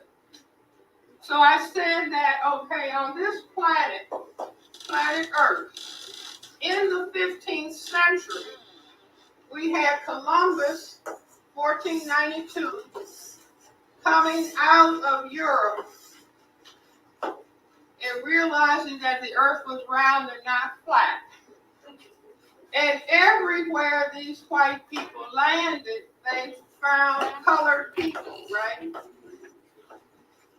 And if those men were sexually frustrated and the people were over time, and the women had sex, or I should say the men had sex, imposed sex, however you want to look at it.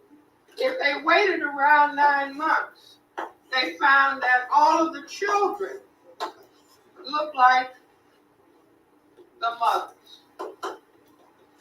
And so they realized, wait a minute, we are a tiny minority in Europe and no other place where there are white people.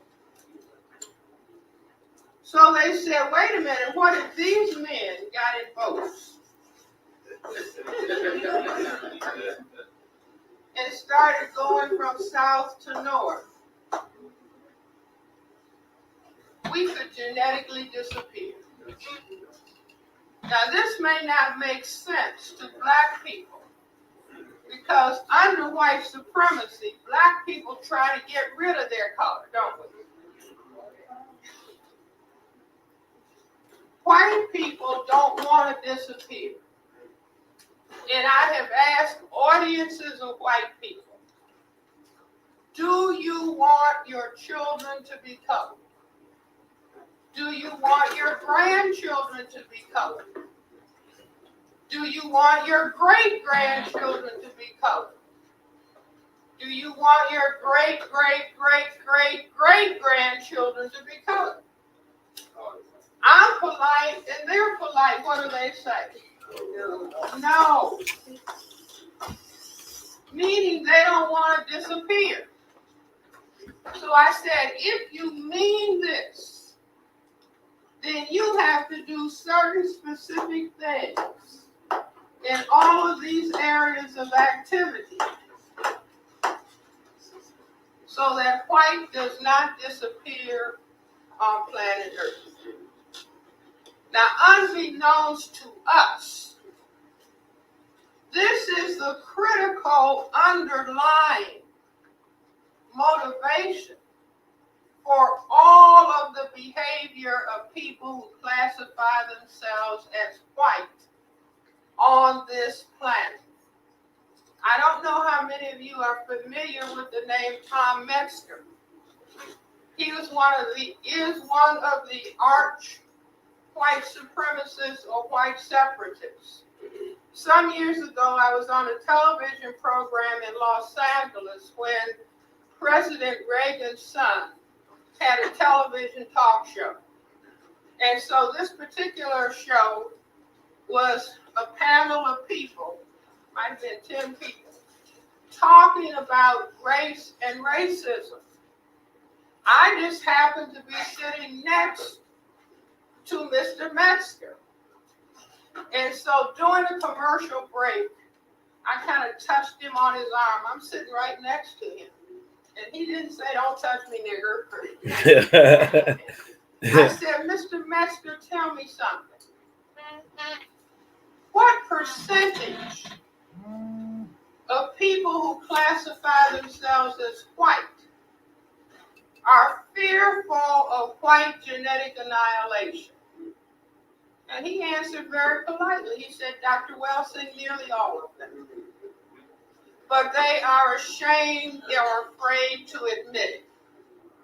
Now, I can understand that. In other words, this system is about white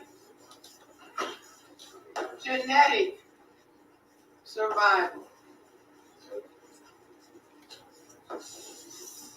Now, if some people have organized a system for their genetic survival, what's the chance that they're going to give that system up?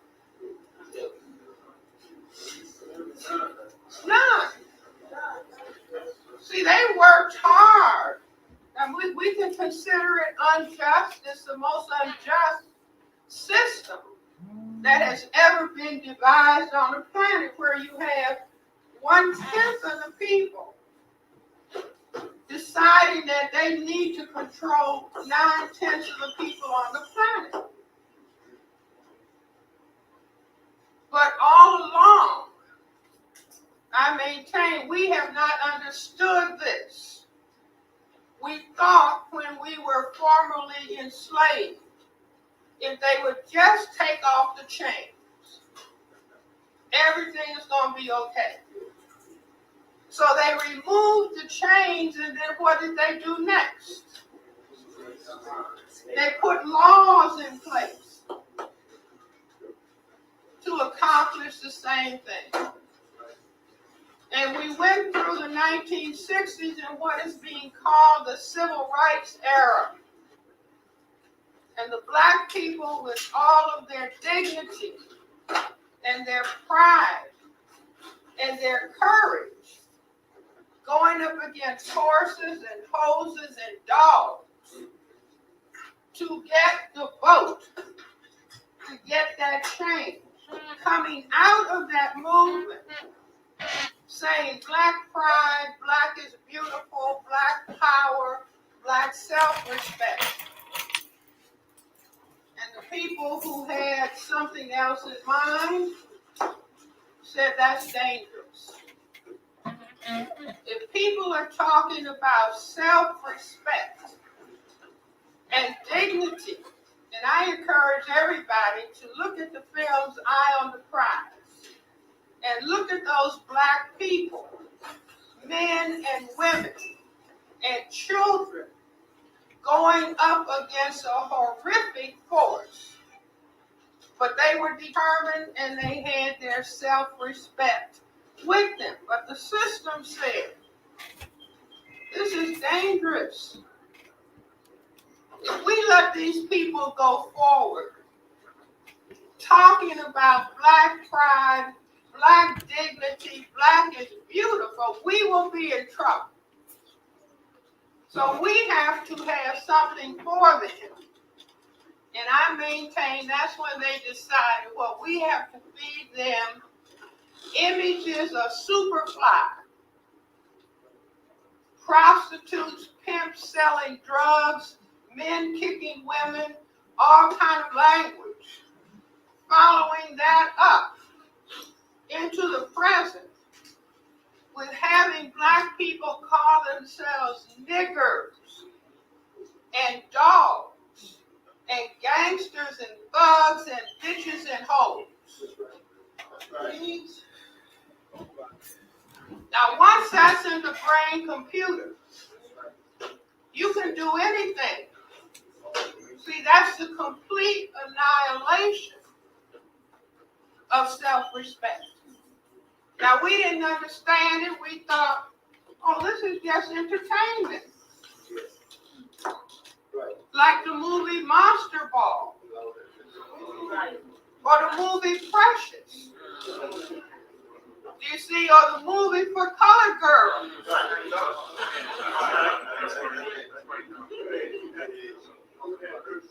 See, because we don't have a clue. We don't have a clue about what is going on. See, we've been thinking, and God bless Dr. Martin Luther King, a minister but a great political scientist. He said it's about love. Everybody should love. And he got killed. And I say the reason being that if everybody on the planet, all these people, white, non-white, loved, and the love was expressed in sexual activity, what would happen? White would disappear. You see, so kill him, because that would mean our genetic disappearance. So, if the system is about white genetic survival, what do they have to worry about most?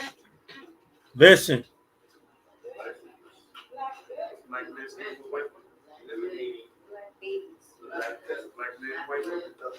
Listen. Okay, give them a B plus.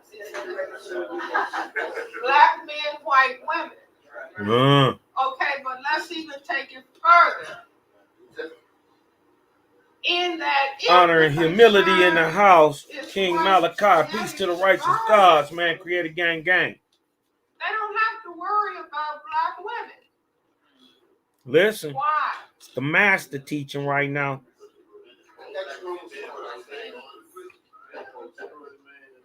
See, the test is going to be next week. The reason being, Don't know why we say the masters always be wrong. Men, males, whether they're white, black, brown, red, or yellow, can impose sexual intercourse. If I would, try to impose sexual intercourse on any of the gentlemen here, and they say, I'm sitting next to my wife, and I went to my purse and I got my Uzi.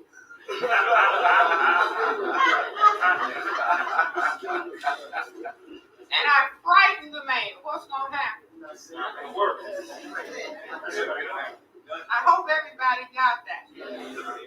The erection cannot be maintained in the presence of fear. So females cannot impose sexual intercourse, like ultimately, what? Frighten the man.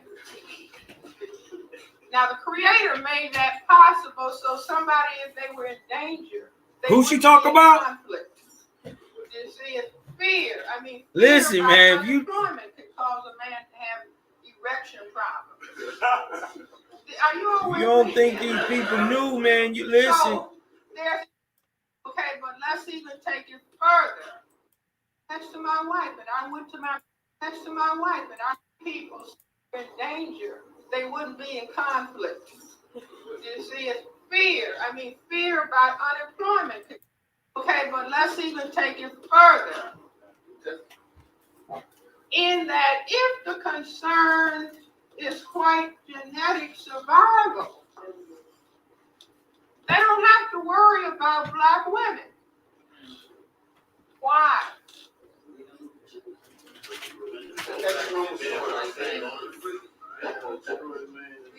See, the test is going to be next week. The reason being is that men, males, whether they're white, black, brown, red, or yellow, can impose sexual intercourse. If I would, try to impose sexual intercourse on any of the gentlemen here, And they said, I'm sitting next to my wife, and I went to my purse and I got my Uzi.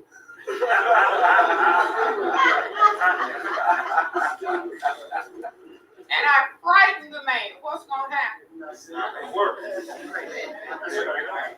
I hope everybody got that. The erection cannot be maintained in the presence of fear. So females cannot impose sexual intercourse, like ultimately, what? Frighten the man. Now the Creator made that possible so somebody, if they were in danger, they wouldn't be in conflict. You see, it's fear.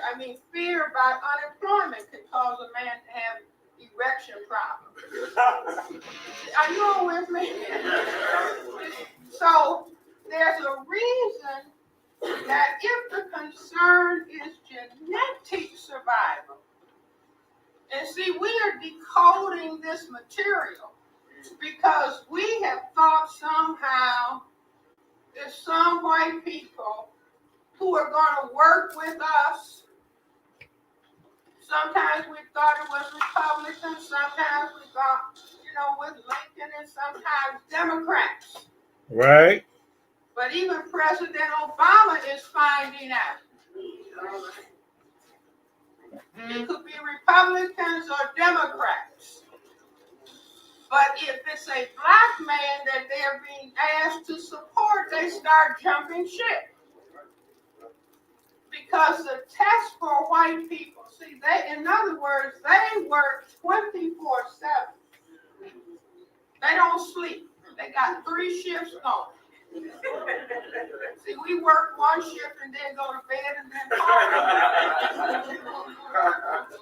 they work 24/7 about maintaining the conditions for their survival.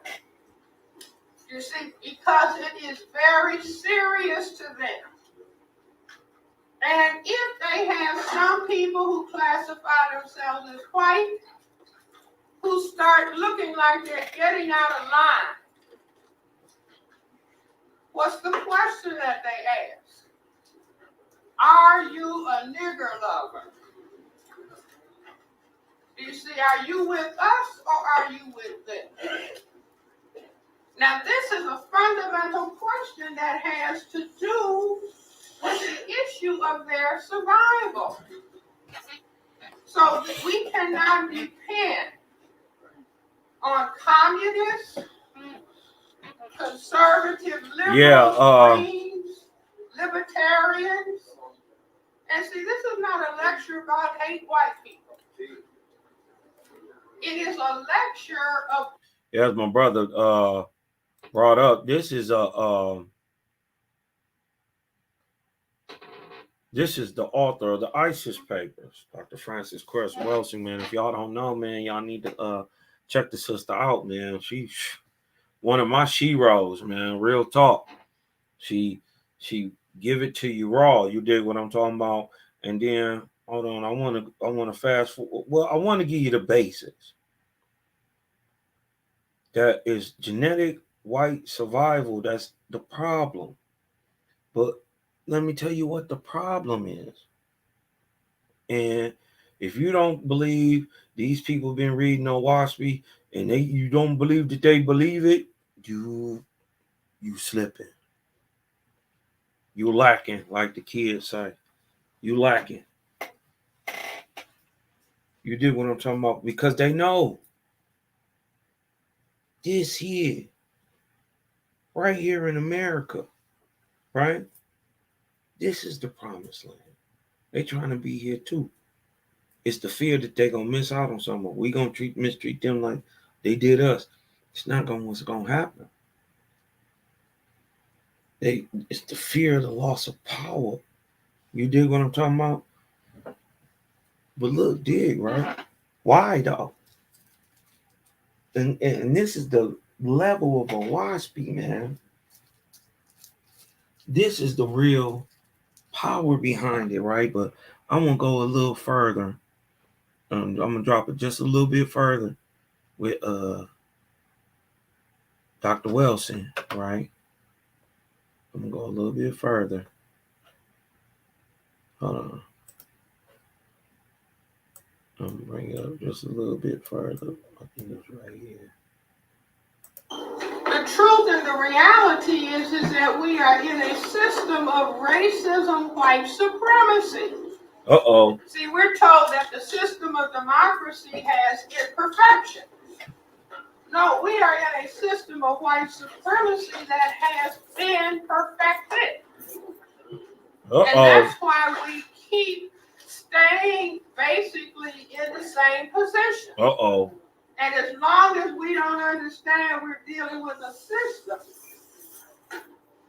every week we just complain another black man has been shot, another black man has been killed.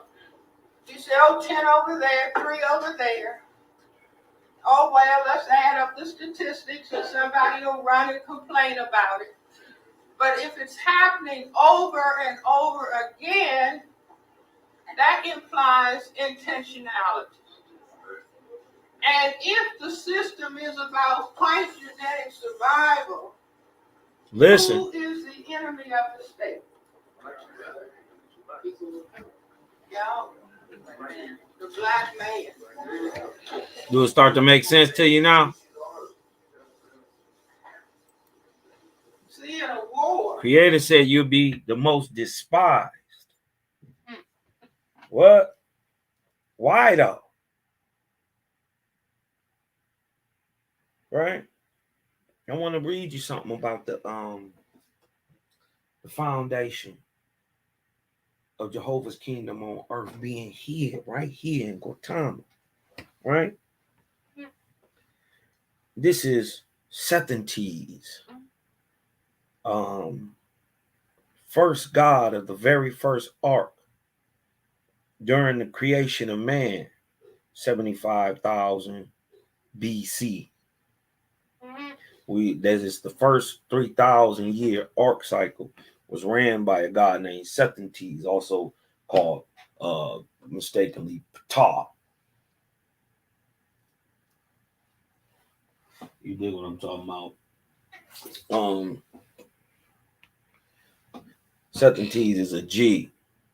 You dig what I'm talking about? But look, the master of the ship provided well for the journey, and presently the vessel of the fire, right? Wait a minute. Presently the vessel of the fire sped over the water. This is the god Sethantes, high above the clouds that cover the ocean. Onward to the west, bleak and desolate, through the spirit sea, unseen by mortals. The spirit sea is bleak and desolate. This is the Atlantic. You dig what I'm talking about? On the far off borders where the lands come to the water's edge, the Lord of the land of Tori. This is where they get their misunderstanding of Tortoise, Turtle Island, Guatemala, America,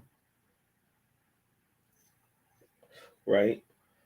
Which his name is now, was even more anciently called Tori.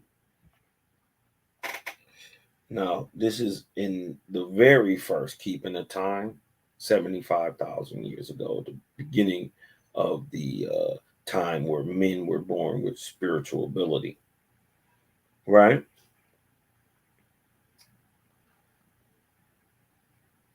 On the far off borders where the lands come to the water's edge, the Lord of the land of Tori, which is America, north, mid, and south, stood stationed in a ship to welcome God, Sethantes, right, to the great west lands.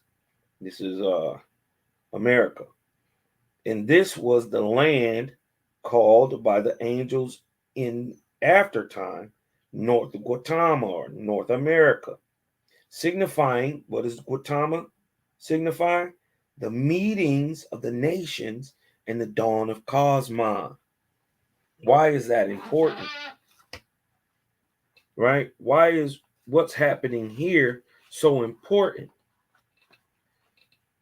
You dig what I'm talking about? You got to kind of understand your role of what they would call God, but it's actually goddess in this day. What Shesivi's role is in this day. Why is that so important? Because true God today, right? She say, I come not in this day to teach man charity, nor to yet to teach man as to what is right and wrong between men. These things were revealed before. I come to produce a new race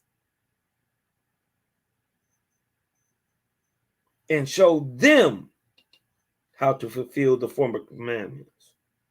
Right?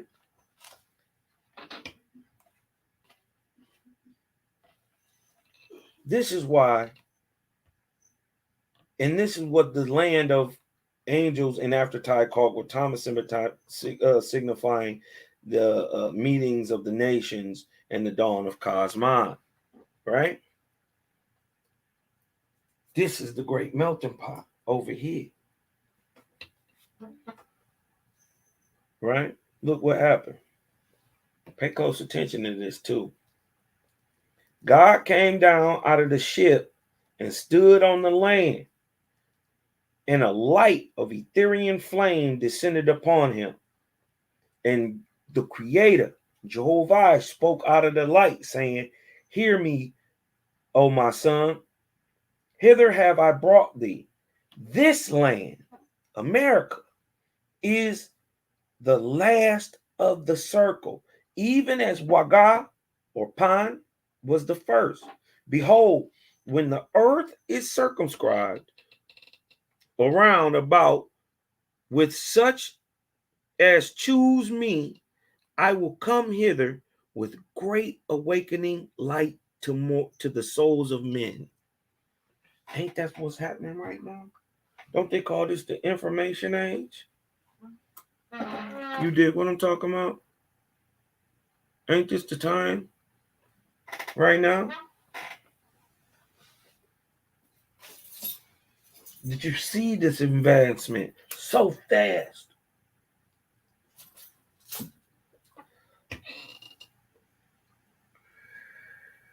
He said, when I'm circumscribed around about with such as choose me, the Creator, I will come here with a great awakening light to the souls of men. And on this land will I finish the dominion of God's lords on earth. This is why we see the nations creeping towards war. You dig what I'm talking about? Because we're actually watching the death throes of religion.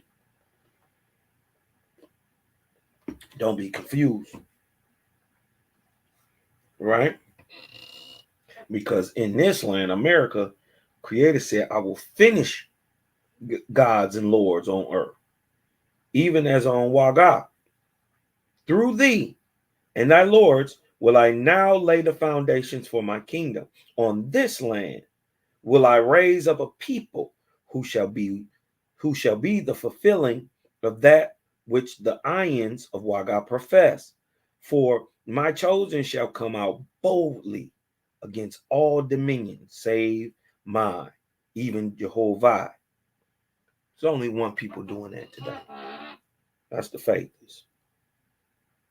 Look over this land, my son, and provide unto them to the time of Cosmon.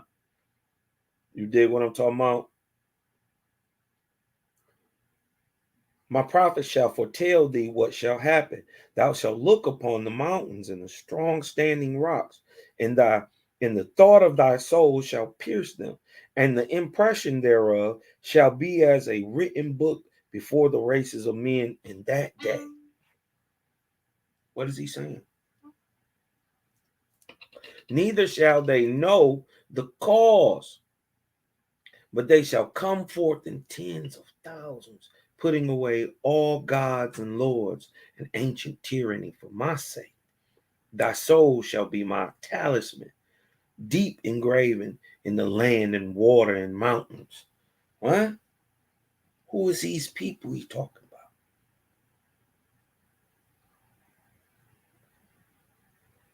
Ain't nobody made this much noise till the first niggas got caught. This a wasp. You dig what I'm talking about? This not no black white thing. You dig what I'm talking about?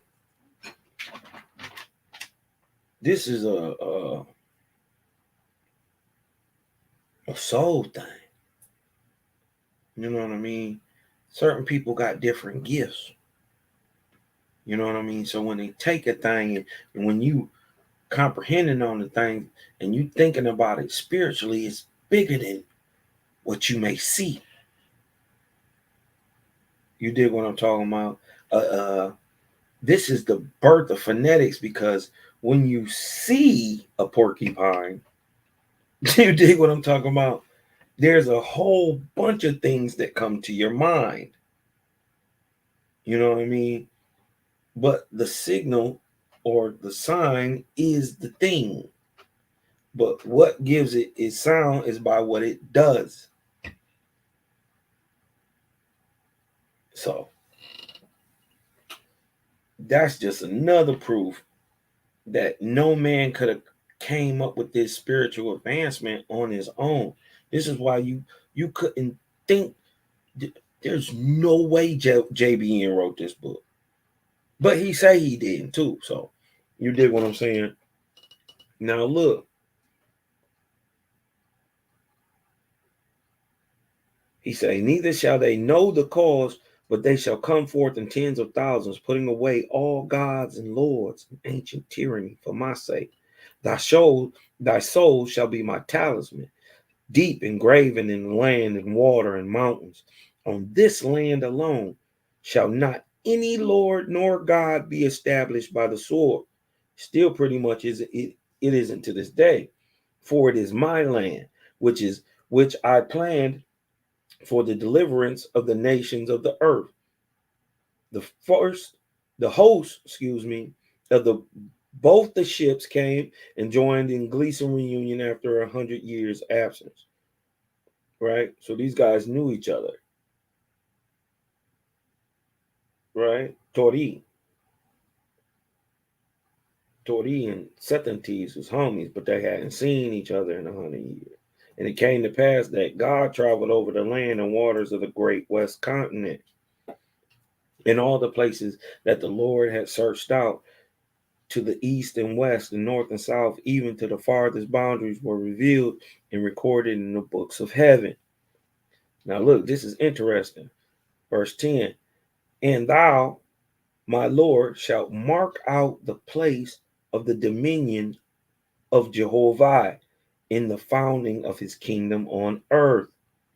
And a record of thy labor shall descend through the lords and gods that come after thee, even down to the time of the coming of the light of Cosmon, which is today.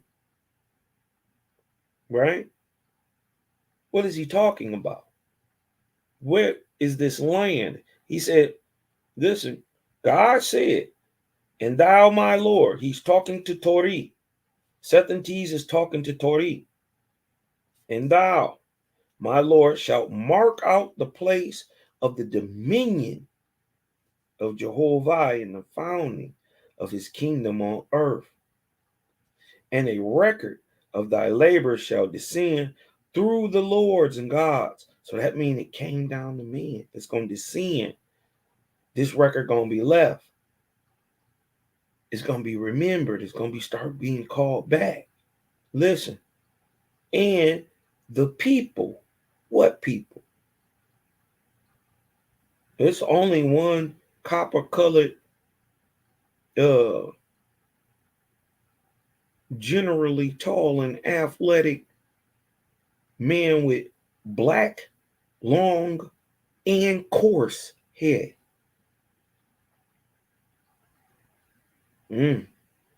Jehovah didn't even keep the man hair out the game. He let you know that this is the North American Indian type and the Mesoamerican Indian type.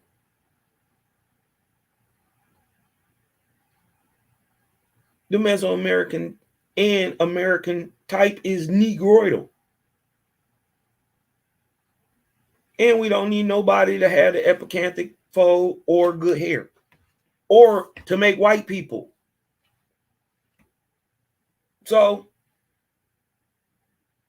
that don't make them no less Indian. It was tribes of white Indians here. That ain't nothing. Get over it. It was white folks in Africa. So, but y'all don't believe it? The only people ever even called Afrikaners or Africans are white. Ever. You dig what I'm talking about? So,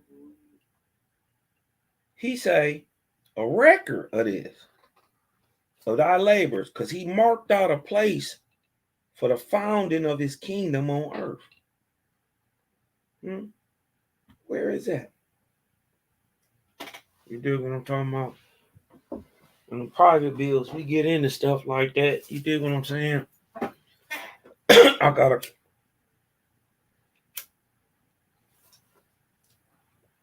a couple ideas, but I don't think everything need to be told. You dig what I'm talking about? And the people, who are they talking about? Remember, these people must and only serve the Creator. There's only one people who've lasted all through that time who match up with what they say the Indian look like. He must be copper colored. He must have long black, knotty or curled up, kinky hair. He must have Negro hair. The Negro is the Indian. Let that sink in for a minute, man. That shit, no. You dig what I'm talking about? And it sit well, because it's true. Because these people who you've been turning, listen, you've always known something was wrong. Since you was a little kid, you knew something was wrong. Man, how can this thing be the true word of God and it's got contradiction in it? It's got to be something else I'm missing. You've been searching this whole time. Who ain't? We all been searching. Boy, but a Waspi say it's just the first fruits. It's revealing all this, and it's just the first fruit. When he said in the people, the Algonquin tribes, the Negro, the Angui of today, which he say he gonna keep here. This happened on purpose. You dig what I'm talking about? And these people who always praise the Creator, right? Under the name of the Great Spirit, right? Never knew the difference between a God and the Creator, right? And it's characteristic of them, even under oppression of other gods, to search to the highest power. Because regardless if you call it God or not, if you calling out, you know what I mean? The Creator hear that when you speak with, even with the meekest voice. If you speak that truth, that real deal, you calling out to him, he hear that.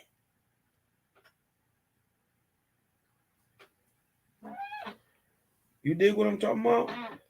Call out in truth. For real, for real.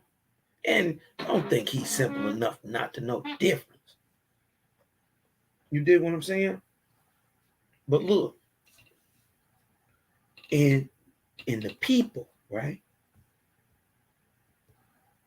shall be worshipers, shall never, women, and the people who shall dwell here in 2022, or since 1848 at this time, right, until that day, 1848, mind you, this is year zero, year one. You dig what I'm talking about? From year 7 of man's existence, you dig what I'm talking about? Adam, but year one of the existence of actually smart men with spiritual ability. You dig what I'm talking about? Could rationalize. And then the crazy part is, what you really got to understand is, them people who was the very first men are half angel. Get it through your head 50-50. This is why the 666 is the mark of the beast. You dig what I'm talking about? They'll never complete the next shit.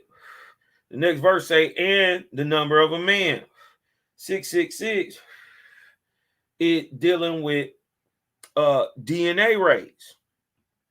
Over 66% of earthly DNA, drop DNA, you more like the earth. You larger, you big, you more beastly, you less godly. The more under 66 to your perfect balance, you did what I'm talking about. You was little because you had 50% angel. Your spirit dominated your body. And today, cosmon, which means balance. You did what I'm talking about. Our ancestors would say there's going to be a man going to come that's going to be able to dominate this planet and be worshipers of the creator. God's purpose today is to start creating them people on earth today. We just the foundation. We just clearing the old edifices. We gonna get out of here. Good people just gonna have to get away from bad people one day. We gonna put it together. You better have it together, because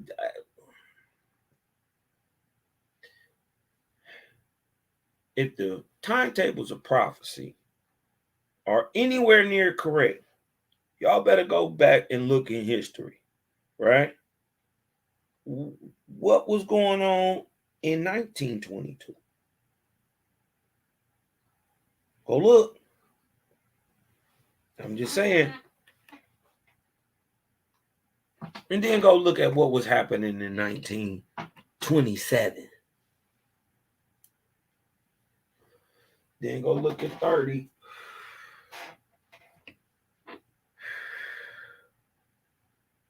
And we know what happened in 36.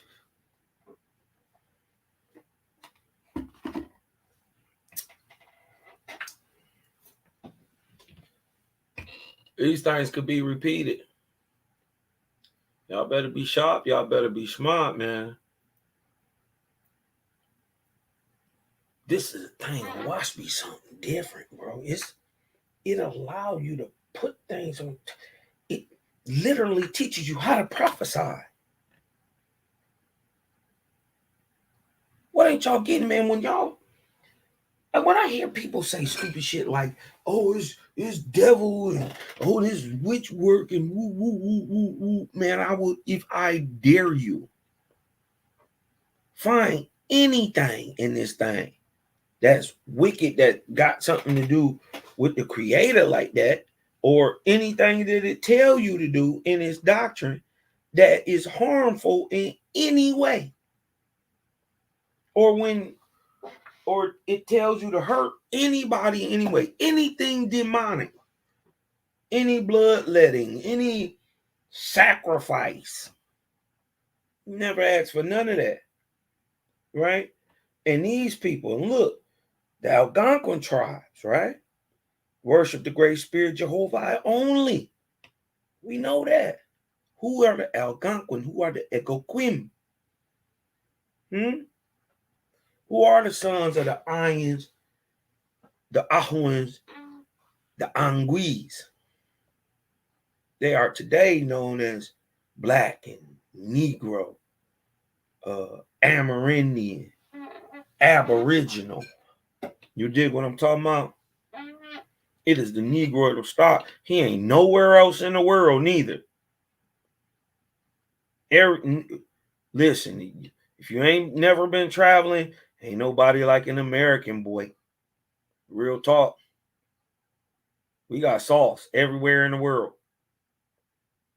You dig what I'm talking about? And there ain't nobody like us. And we the only one of our type. If you got to go down into the Caribbean, we physically and we are genetically the same type, but we different up here. We got all the mix. When the sons of Hiawatha, right? When the sons of Iwata met the sons of Moses, right? They met in America. There's two ways to look at this, and it took 3,400 years. These people kept coming consistently. This is why it took Moses 40 years. That nigga walked to Utah.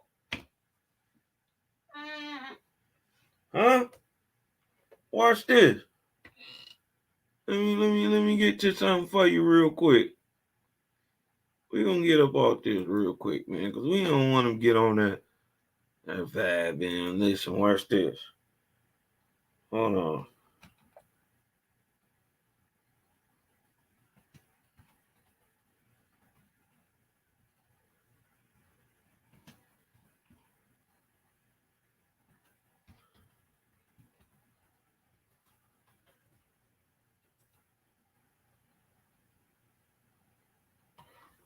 This is what I'm talking about. Let's switch the vibe up, man.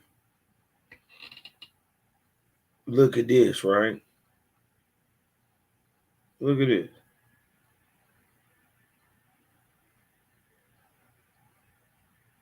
Where did Moses go?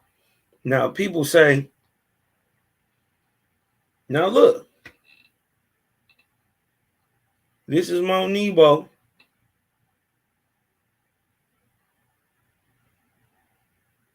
Right?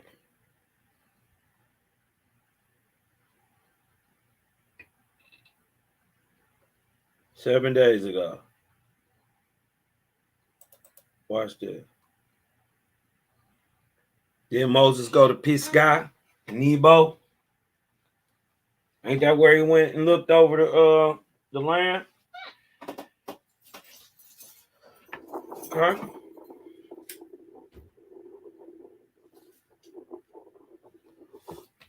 Yeah.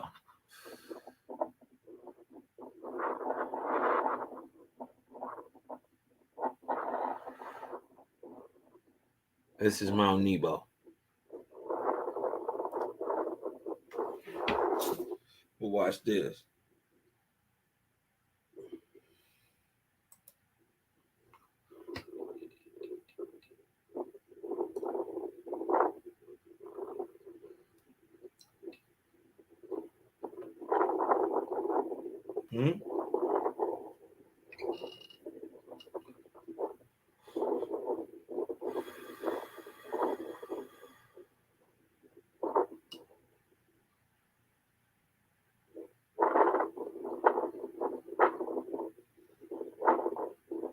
All the way to the sea, boy. That's all the way to the sea. Great.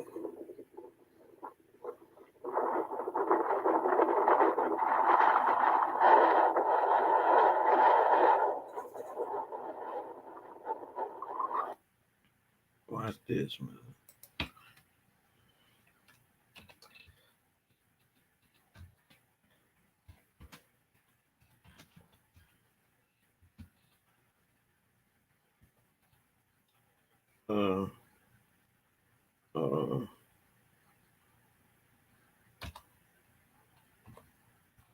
Watch this.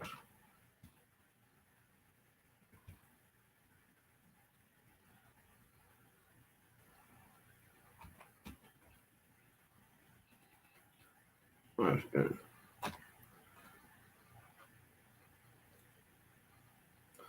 I know I see this. Watch this. Watch this.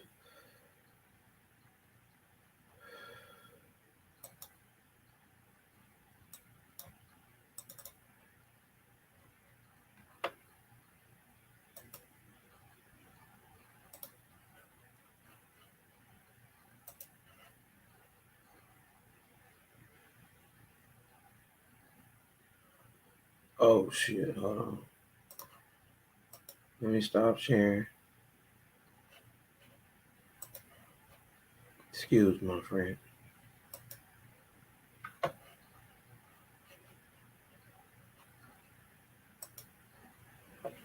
Let me get over here real quick.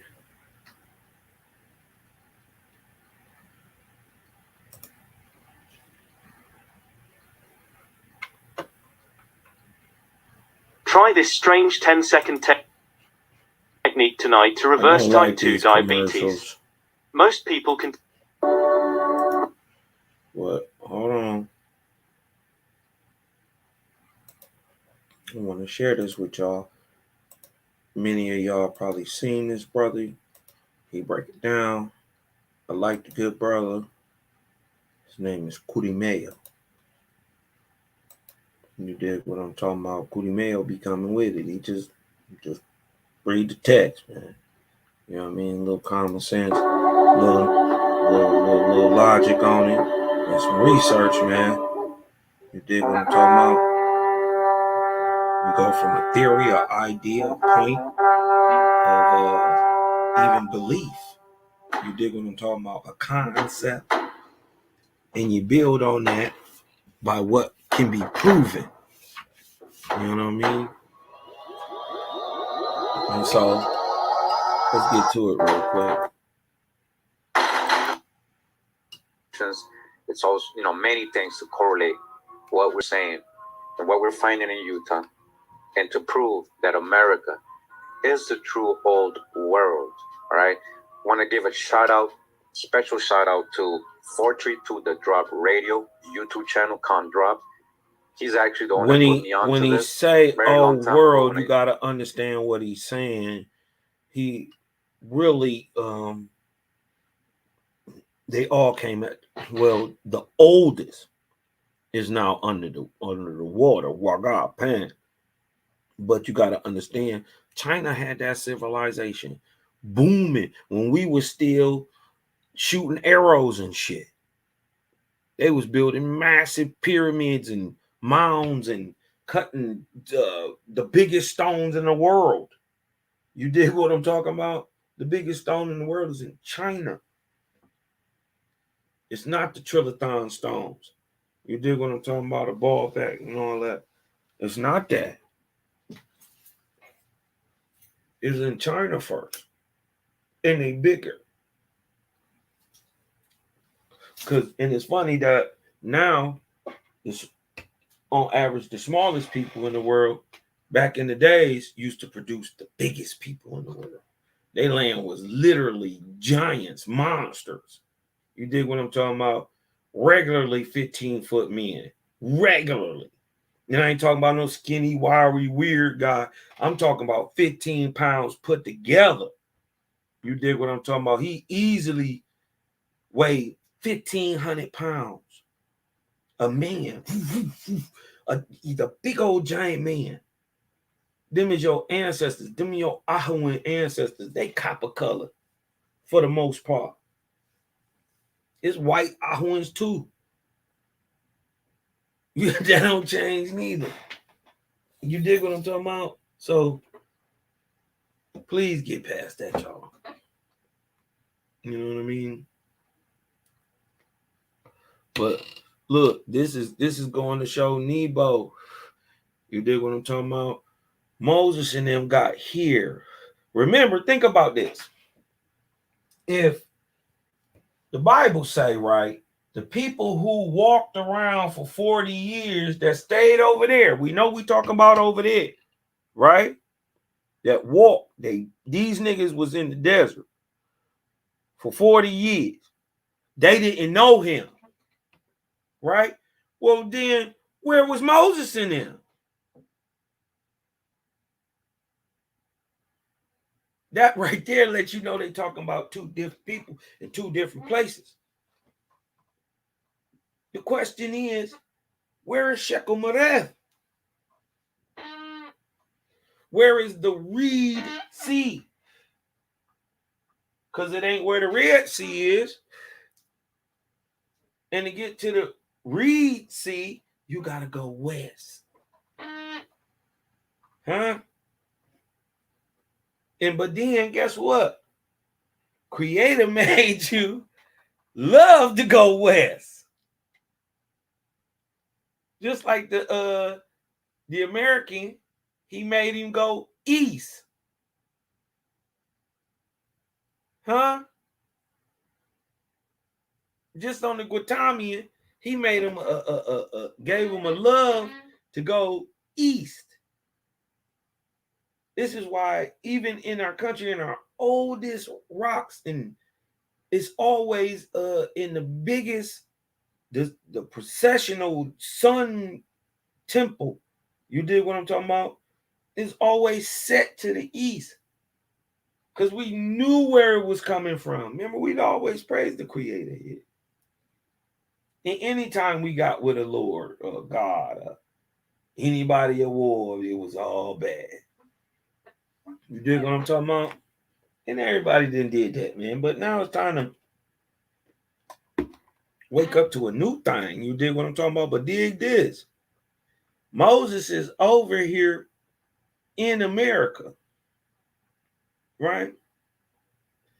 By my calculations, as early as 1549 BC.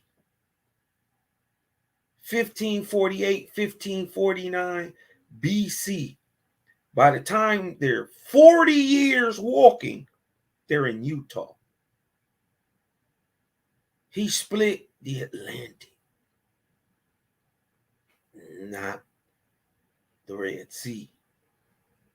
Because remember, he had performed an act at the Brooks of Arnon. Where are the Brooks of Arnon? They're the headway, right? And are slightly east, right, of the Red Sea. So what are you saying? He did a miracle at the Brooks of Arnon, walking east, going back into the Arabian desert, hot as hell, 4 million people, right? You walked across the Brook of Arnon, did a miracle, then came back around and split the Red Sea. No, you had to, first of all, come over this way and then come back, because in the end, you're trying to tell me I went east. So you have to do an act at the Brooks of Arnon, cross back over, then come down and then split the Red Sea, because the Brooks of the Arnon are the headwaters of the Red Sea. Over here, way over there. You dig what I'm talking about? Next to Egypt and all that. You know what I mean? The Brooks of Arnon are up more, so you would have to go in to the Middle East, come back out of the Middle East, then cross the Red Sea to go back to, you say, Mount Sinai. Well, I say it's the Sudan. They went west. We've always loved to go west. And when the earth was circumscribed in 1848, just like Creator said it was going to be, you dig what I'm talking about? A whole new thing start being put in place. You know? It's grinding slowly but surely, though. You know what I mean? Listen to this, though. Moses in America, I was man. binge watching his videos to catch up like 3 or 4 years ago. 5, 6 years.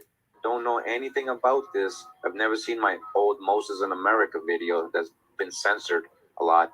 You guys are going to enjoy this. Yeah, the actual locations are right here in America in that one verse, Deuteronomy 34. So let's get started. Oh, wow.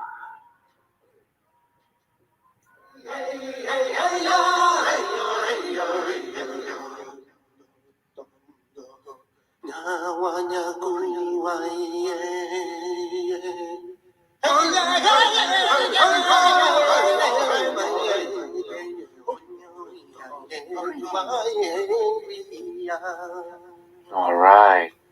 This is Kudimeo again. Just letting y'all know I'm glad that you're taking the journey. I don't own this. This is just for teaching purposes only. You dig what I'm talking about? Shout out to the brother Kuti Mayo.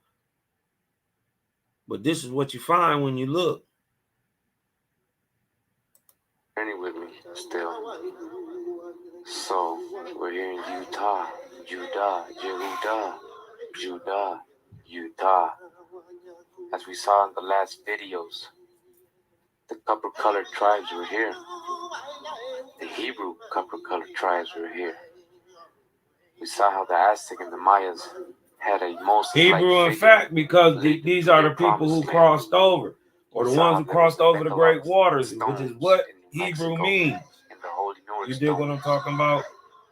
This is why you have a Seaweed people. This is why you have a Gullah Geechee people. Of the story of Moses. Who got the stories directed that they people, their brothers, a wise talking people came from the before east. The Spaniards were here. They already had that right? Exodus story. Could it have been here? Listen. We're going to take a look at this Bible verse. Deuteronomy 34. And it's going to show us something interesting here in Utah. So I hope you enjoyed this video. And thanks for being here. Let's continue the journey. Listen. All right, so we're gonna start today reading. Sometimes you gotta go where your people at, man. To get a reference of what we're talking about here. Right. And again, I'm gonna show you that all these places in this verse are in Utah. All right. And it says here, Deuteronomy 34, and Moses went up from the plains of Moab. All right, Moab, that's a location, onto the mountain of Nebo, another location, to the top of Pisgah, a third location, that is over against Jericho, a fourth location. And the Lord showed him all the land of Gilead, fifth location, and unto Dan, or Daniel, right, another location, and all of Naphtali, or Nephi, and the land of Ephraim. Remember, they talking about the real Moses. This is also what you're going to understand is it's only three people who lived the story of Moses. Moses, Amenemhat the third, Amenemhat the fourth, Moses, and Kukulkan. They're the same people. He just mentioned in the Algonquin and Iroquoian tongues here also, but in the Algonquin for sure. And he also comes across as Moshe here in America in the Paleo Hebrew. You dig what I'm talking about? 1549 BC, 1548 BC. They here on the East Coast.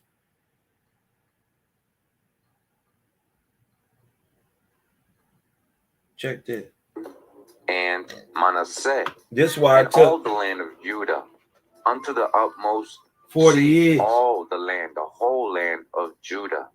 So in Deuteronomy 34, they're talking about a trip, a migration Moses is taken, and what he's doing when he's in these places, how he can see all the land of Judah from the top of Mount Nebo and the top of Mount Pisgah. And remember what it keeps saying there, that the Lord said unto him, this is the land which I share unto Abraham, unto Isaac, and unto Jacob, saying, I will give it unto thy seed. I have caused thee to see it with thine eyes, but thou shalt not go over thither. Right? They talking to Moses. Moses never really finished the Exodus. All right. But what's important, Abraham, right? We've been learning about Abraham recently in my Ireland and Chaldea videos. Where was Abraham really probably coming from? Where was Chaldea? Most likely in Ireland, before Abraham was sent to Canaan with his family to be the father of many nations. So right here, they're already in Canaan, right? Moses and them, they were in Egypt in captivity, right? In the Mississippi, Ohio, Mount Valley. They had to escape. They ended up in Utah. We're going to show you that today, all right? So again, the very first location, and Moses went up from the plains of Moab. All right, we're on Google Earth. We're going to dodge the hijack with the, the balls, the sphere balls. All right, now, is there a Moab in Utah? Let's look that up. So Moab, Utah, right? And we do have a place here. As you can see, we're going to go right to it. Moab, Utah. And what's significant about Moab, Utah, that it actually isn't a plain. As you can see, this is a plain, very flat area surrounded by desert and a little bit of hills and mountains. All right, this is a plain, the plains of Moab. All right, as it says here, Moses went up from the plains of Moab. All right, Moab city in Utah. Just want to show you some of these pictures. Look at this. All right, these are the archways and the desert that is there. All right, you see all this prestige land. Utah. All right, Moab. All right, Moab, in the plains of Moab. Back on the verse, we have him going from the plains of Moab onto the mountain of Nebo. Onto the mountain. So he went from Moab, the plains of Moab, onto the mountain of Nebo. Now, is Mount Nebo in Utah too? Shouldn't be. If y'all just trying to say the Mormons is just naming everything. Right away, Mount Nebo, Utah. All right, we're going to go to Mount Nebo, Utah from Moab. As you can see here, it's taking us there. Oh, Mount Nebo is just right over here. Mount Nebo, look at that. Mount Nebo, look how high that is, right?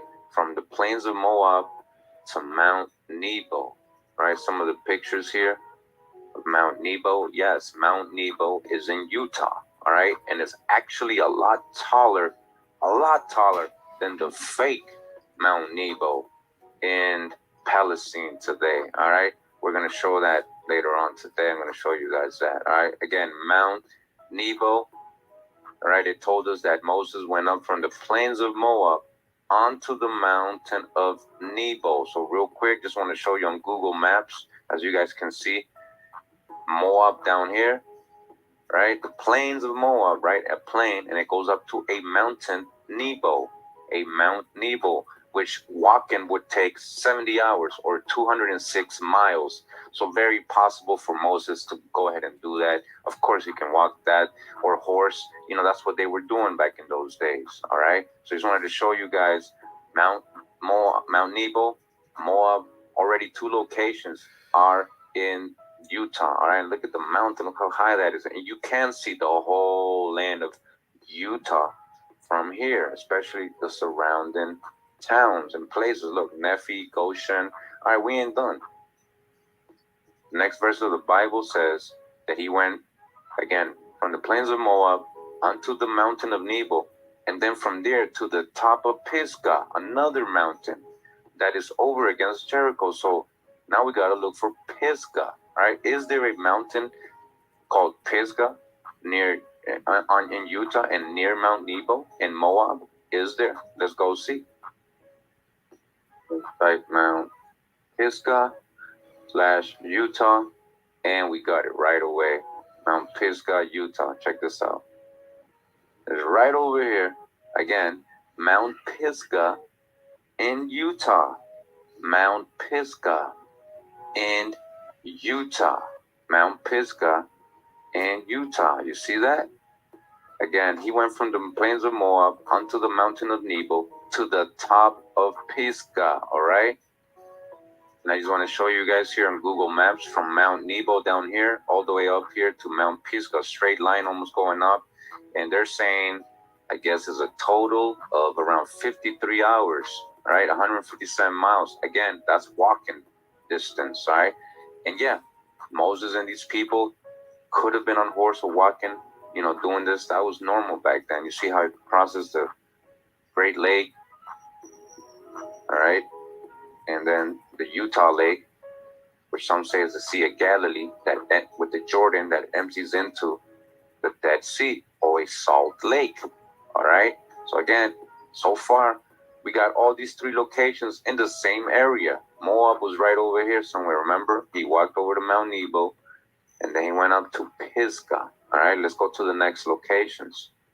So again, after he had gone to the top of the mountain of Nebo and to the top of Pisgah, they saying it's over against Jericho. Pisgah, which is over against Jericho. Is there a Jericho in Utah? So we're going to type Jericho / Utah, and here it comes up right away. Jericho, Utah. We're going to go right to it. As you can see, Jericho. Jericho, look at that. Today is what? The desert. Doesn't even look like there was ever once a city here. But as you guys can see, there's a lot of roads here, and there's a lot of little straight lines here that not being used to that you find in these Google Maps satellites, and you don't know what they're for. These perfectly straight lines, canals. Look at this. Look at these lines going all everywhere. Like there was something here before. Look at all these lines. Look at these squares. You see that? You see all these squares? There's definitely something over here. Again, Jericho and Utah. Jericho. Again, to the top of Pisgah, that is over against Jericho. All right, so you guys can see it's 48 hours, 145 miles from Mount Pisgah, and it is over across Mount Pisgah. All right, Jericho's right here. Jericho, Utah. All right, Jericho, Utah, from Mount Pisgah. All right, from Mount Pisgah. All these locations are here. We're going to go to the next location now. And then it says, he showed him Pisgah, and the Lord showed him all the land of Gilead unto them. Gilead. All right, so is Gilead here too as well? Gilead.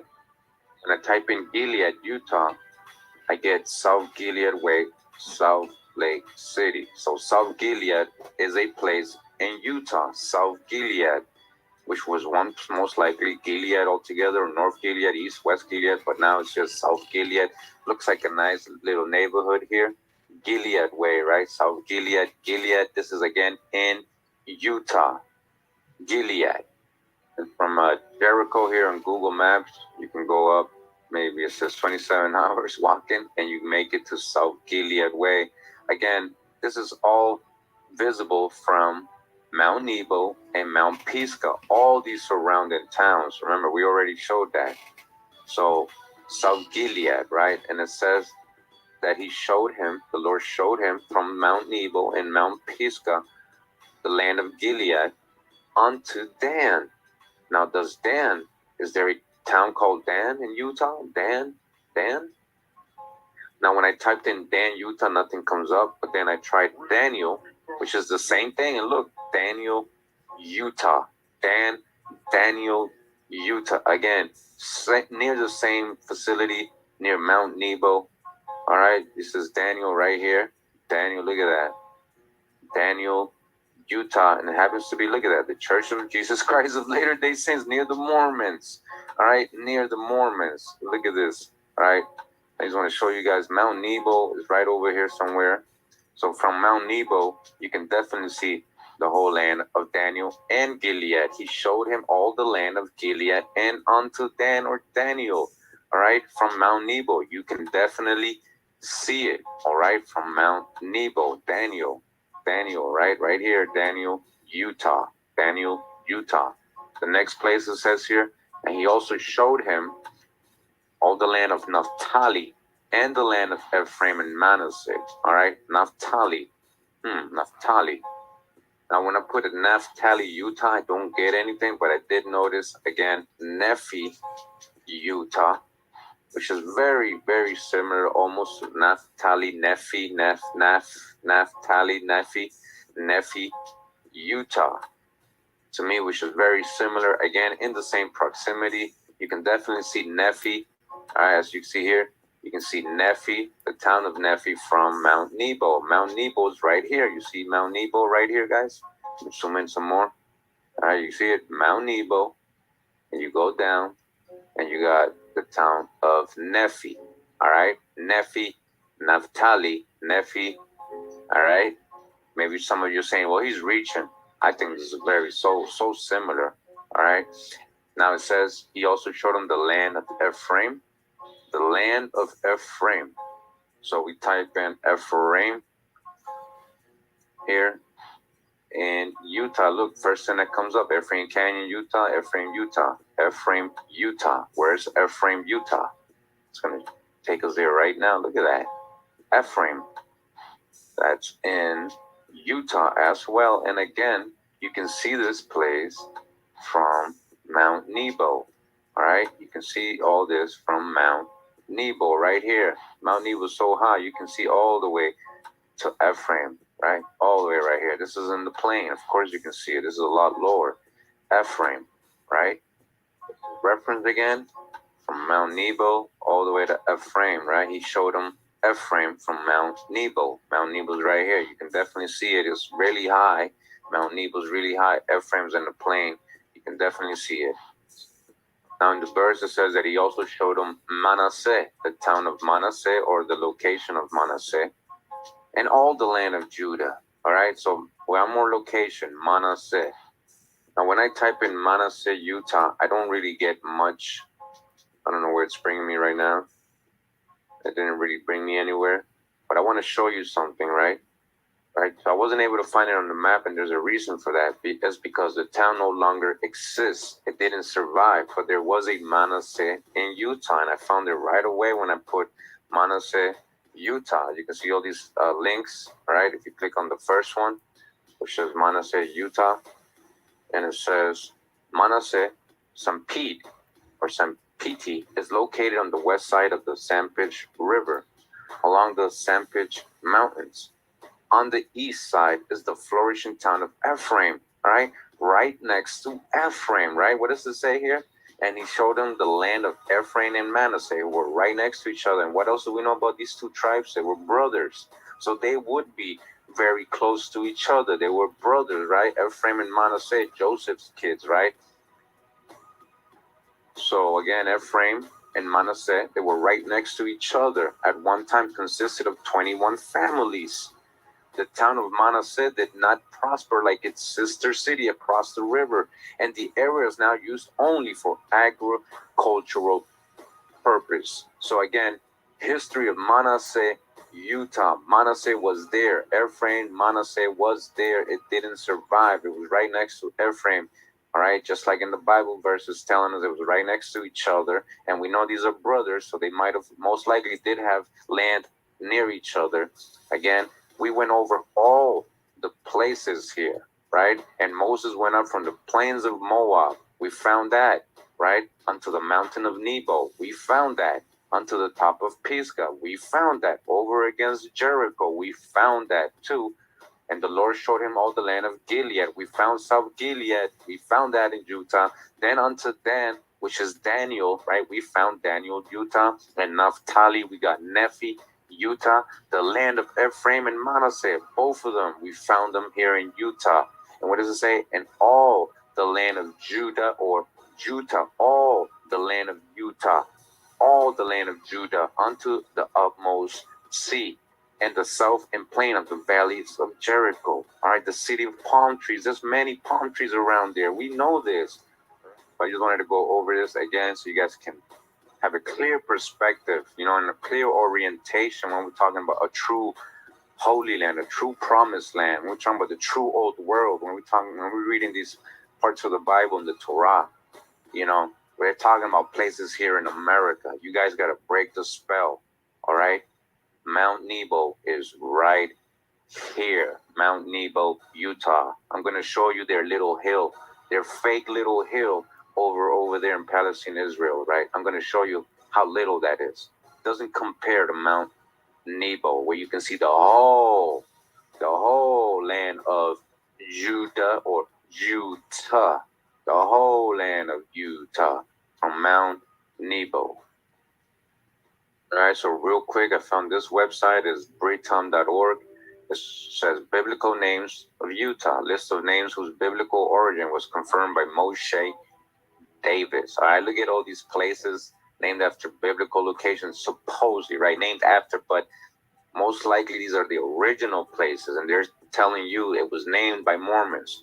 Mormons knew where they were going to set up shop. That's why they're in Utah, because they knew that was ancient land. Just read their Bible. It talks about the Indians being Hebrews. They know. So again, Eden, Weber, Ephraim, San Peter, Goshen, Utah, Jordan, Salt Lake, the Carmel, you know, Salt Lake's the Dead Sea, right? Zion Canyon, Zion National Park, and all these places, Benjamin, Enoch, Joseph, Lebanon, Moab province. We went through a couple of these, Ephraim, Eden, all of Israel, Manasseh, Goshen, all right? Look at this. All these places, all in Utah. All right, all these places. So I just wanted to show that, just to correlate biblical names of Utah. All right, so real quick, I just want to help with the perspective. We're talking about a very high place. All right, we're going to talk about that later again today with Utah, a city in the biblical city, a Levitical city, which meant was, Levites living in a high place. It was a high place. All right. All right, so now we're at Mount Nebo, Utah, the real one. All right, now you see a real mountain. And you can see the cover of my image for this video. That is what it's on the background of the lion. It's Mount Nebo, snow covered. What does it say about Mount Nebo? It says it's the southernmost and highest mountain in the Wasatch Range. Mountain, not an elevated ridge. It's literally a mountain, Mount Nebo. Why are you calling an elevated ridge over there in Israel a mountain if it's not a mountain? This is a real mountain, right? Named after the biblical Mount Nebo. What does it tell you right away? It's named after the biblical Mount Nebo. It is the biblical Mount Nebo. Why would they even mention that? Overlooking Israel, which is said to be the place of Moses' death. It is the centerpiece of the Mount Nebo wilderness inside the Uinta National Forest. Again, the biblical Mount Nebo. This is in Utah. How tall is this? Mount Nebo has two summits. The northern summit reaches 11,933 feet, about 3,700 meters, almost 12,000 feet. Let's go back to the fake one. Again, the fake one, what does it say? Only 2,000 feet. And it's not even a mountain. It's called an elevated ridge. It's not even a mountain. All right, it's only 2,330 feet. You cannot compare that to a real mountain, real Mount Nebo, 11,900 feet above sea level. A real mountain, a real mountain. I want you guys to understand that. I think I don't want to beat a dead horse. You dig what I'm talking about? But y'all can get out there and do some studying. You dig what I'm talking about on your own and just prove it to yourself. Who cares what I'm talking about? Prove it to yourself, but you find out that the information is out there for you.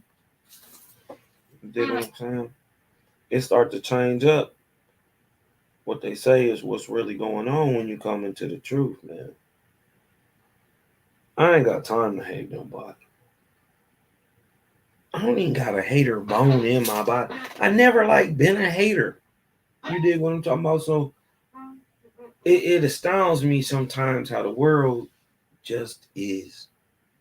You know what I mean? But we live in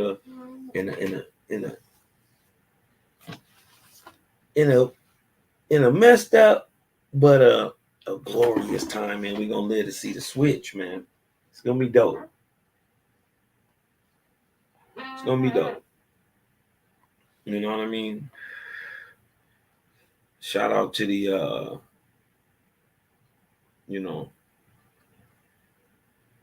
the Nafanian goddesses, gods. You dig what I'm talking about? Just was chitting and chatting it up. You dig what I'm talking about? Let me see if we can throw some of this get us from for my boy. Shout out to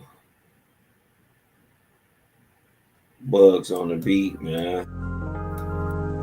Bugs on the beat. We're gonna be 3 hours, man. It's about that time.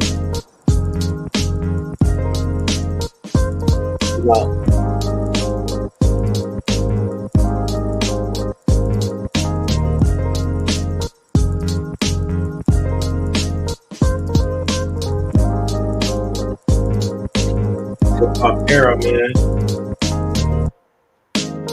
Knowledge and motion.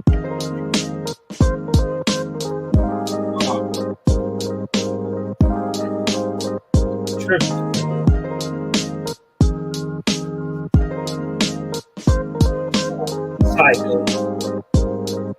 Yeah, progressive. On the way of creating. Cosmon era, man. He's out. He's out. Yeah. That's good why I get into the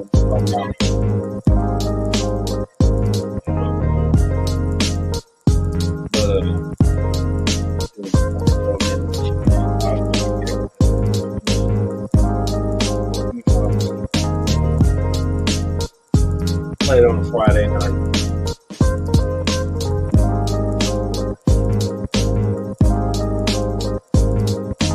Check it out. Yeah. Jehovih Chronicles.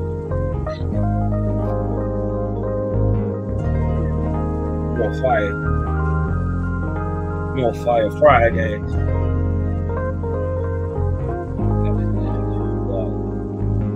Gotta get past all that colorism.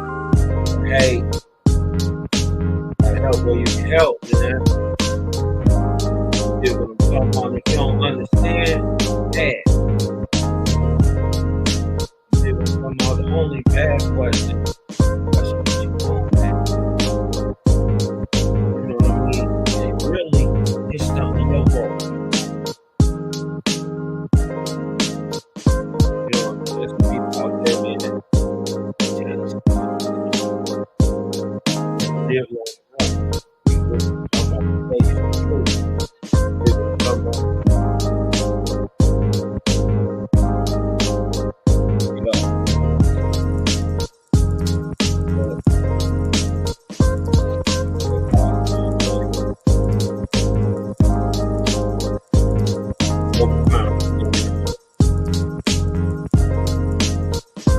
Bugs on the beat, too.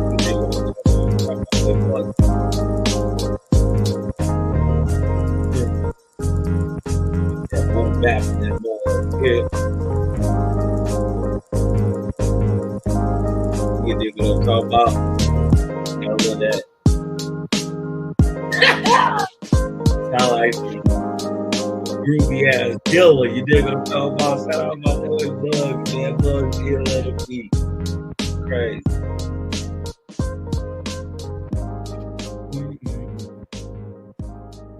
But yo, Cosmonian, man.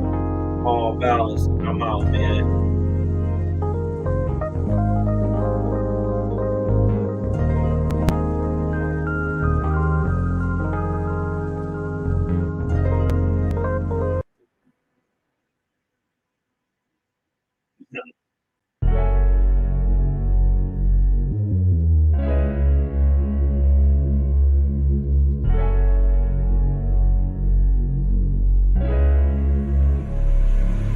And oh yeah, put that Super 7 in the air. Tell me how you feeling when you're feeling up there. When you in the sky breathing rarefied air. When you're breathing rarefied air, oh yeah. Put that Super 7 in the air. Tell me how you feeling when you feel it up there. When you in the sky breathing rarefied air. When you're breathing rarefied air, oh, it's that Jehovih, that chow mein, that palpable, that towel main. Since sunset in the arc of Wayne, my brain moving like Tao Sane. So as above, it's so below. That up and that down thing. This flow is atmospheric. I call that a ground game. See, water is knowledge, so if I'm teaching, you're learning. So how your God make a sun without vortexing and current? See the pattern is ponic. I'm reaching out for my people. Oh, watch me flow through your speakers. You feel the force of the ether, and when the force gets the equal, I'm taking off like an eagle. Police popped the pastor yesterday for pushing put ego. My DNA is Moshe.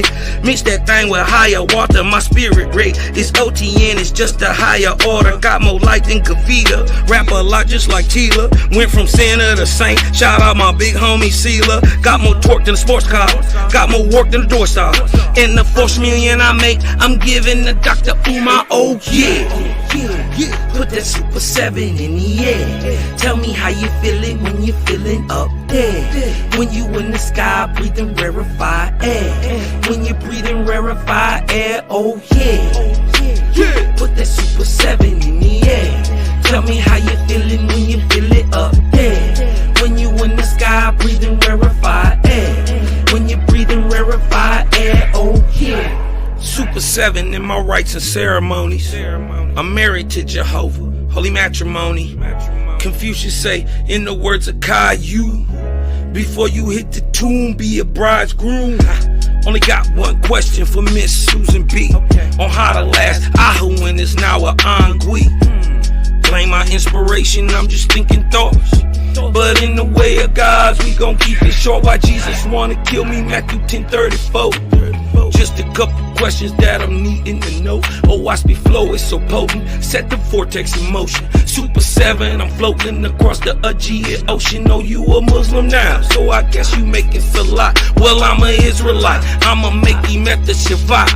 Got Moses on the bumper, super slap off in my spaceship photosphere. So I stay lit, peace and light to the faithless. Oh yeah, put that super 7 in the air. Tell me how you feeling when you're feeling up there. When you in the sky breathing rarefied air. When you're breathing rarefied air, oh yeah. Put that super 7 in the air. Tell me how you feeling when you feel it up there. When you in the sky breathing rarefied air.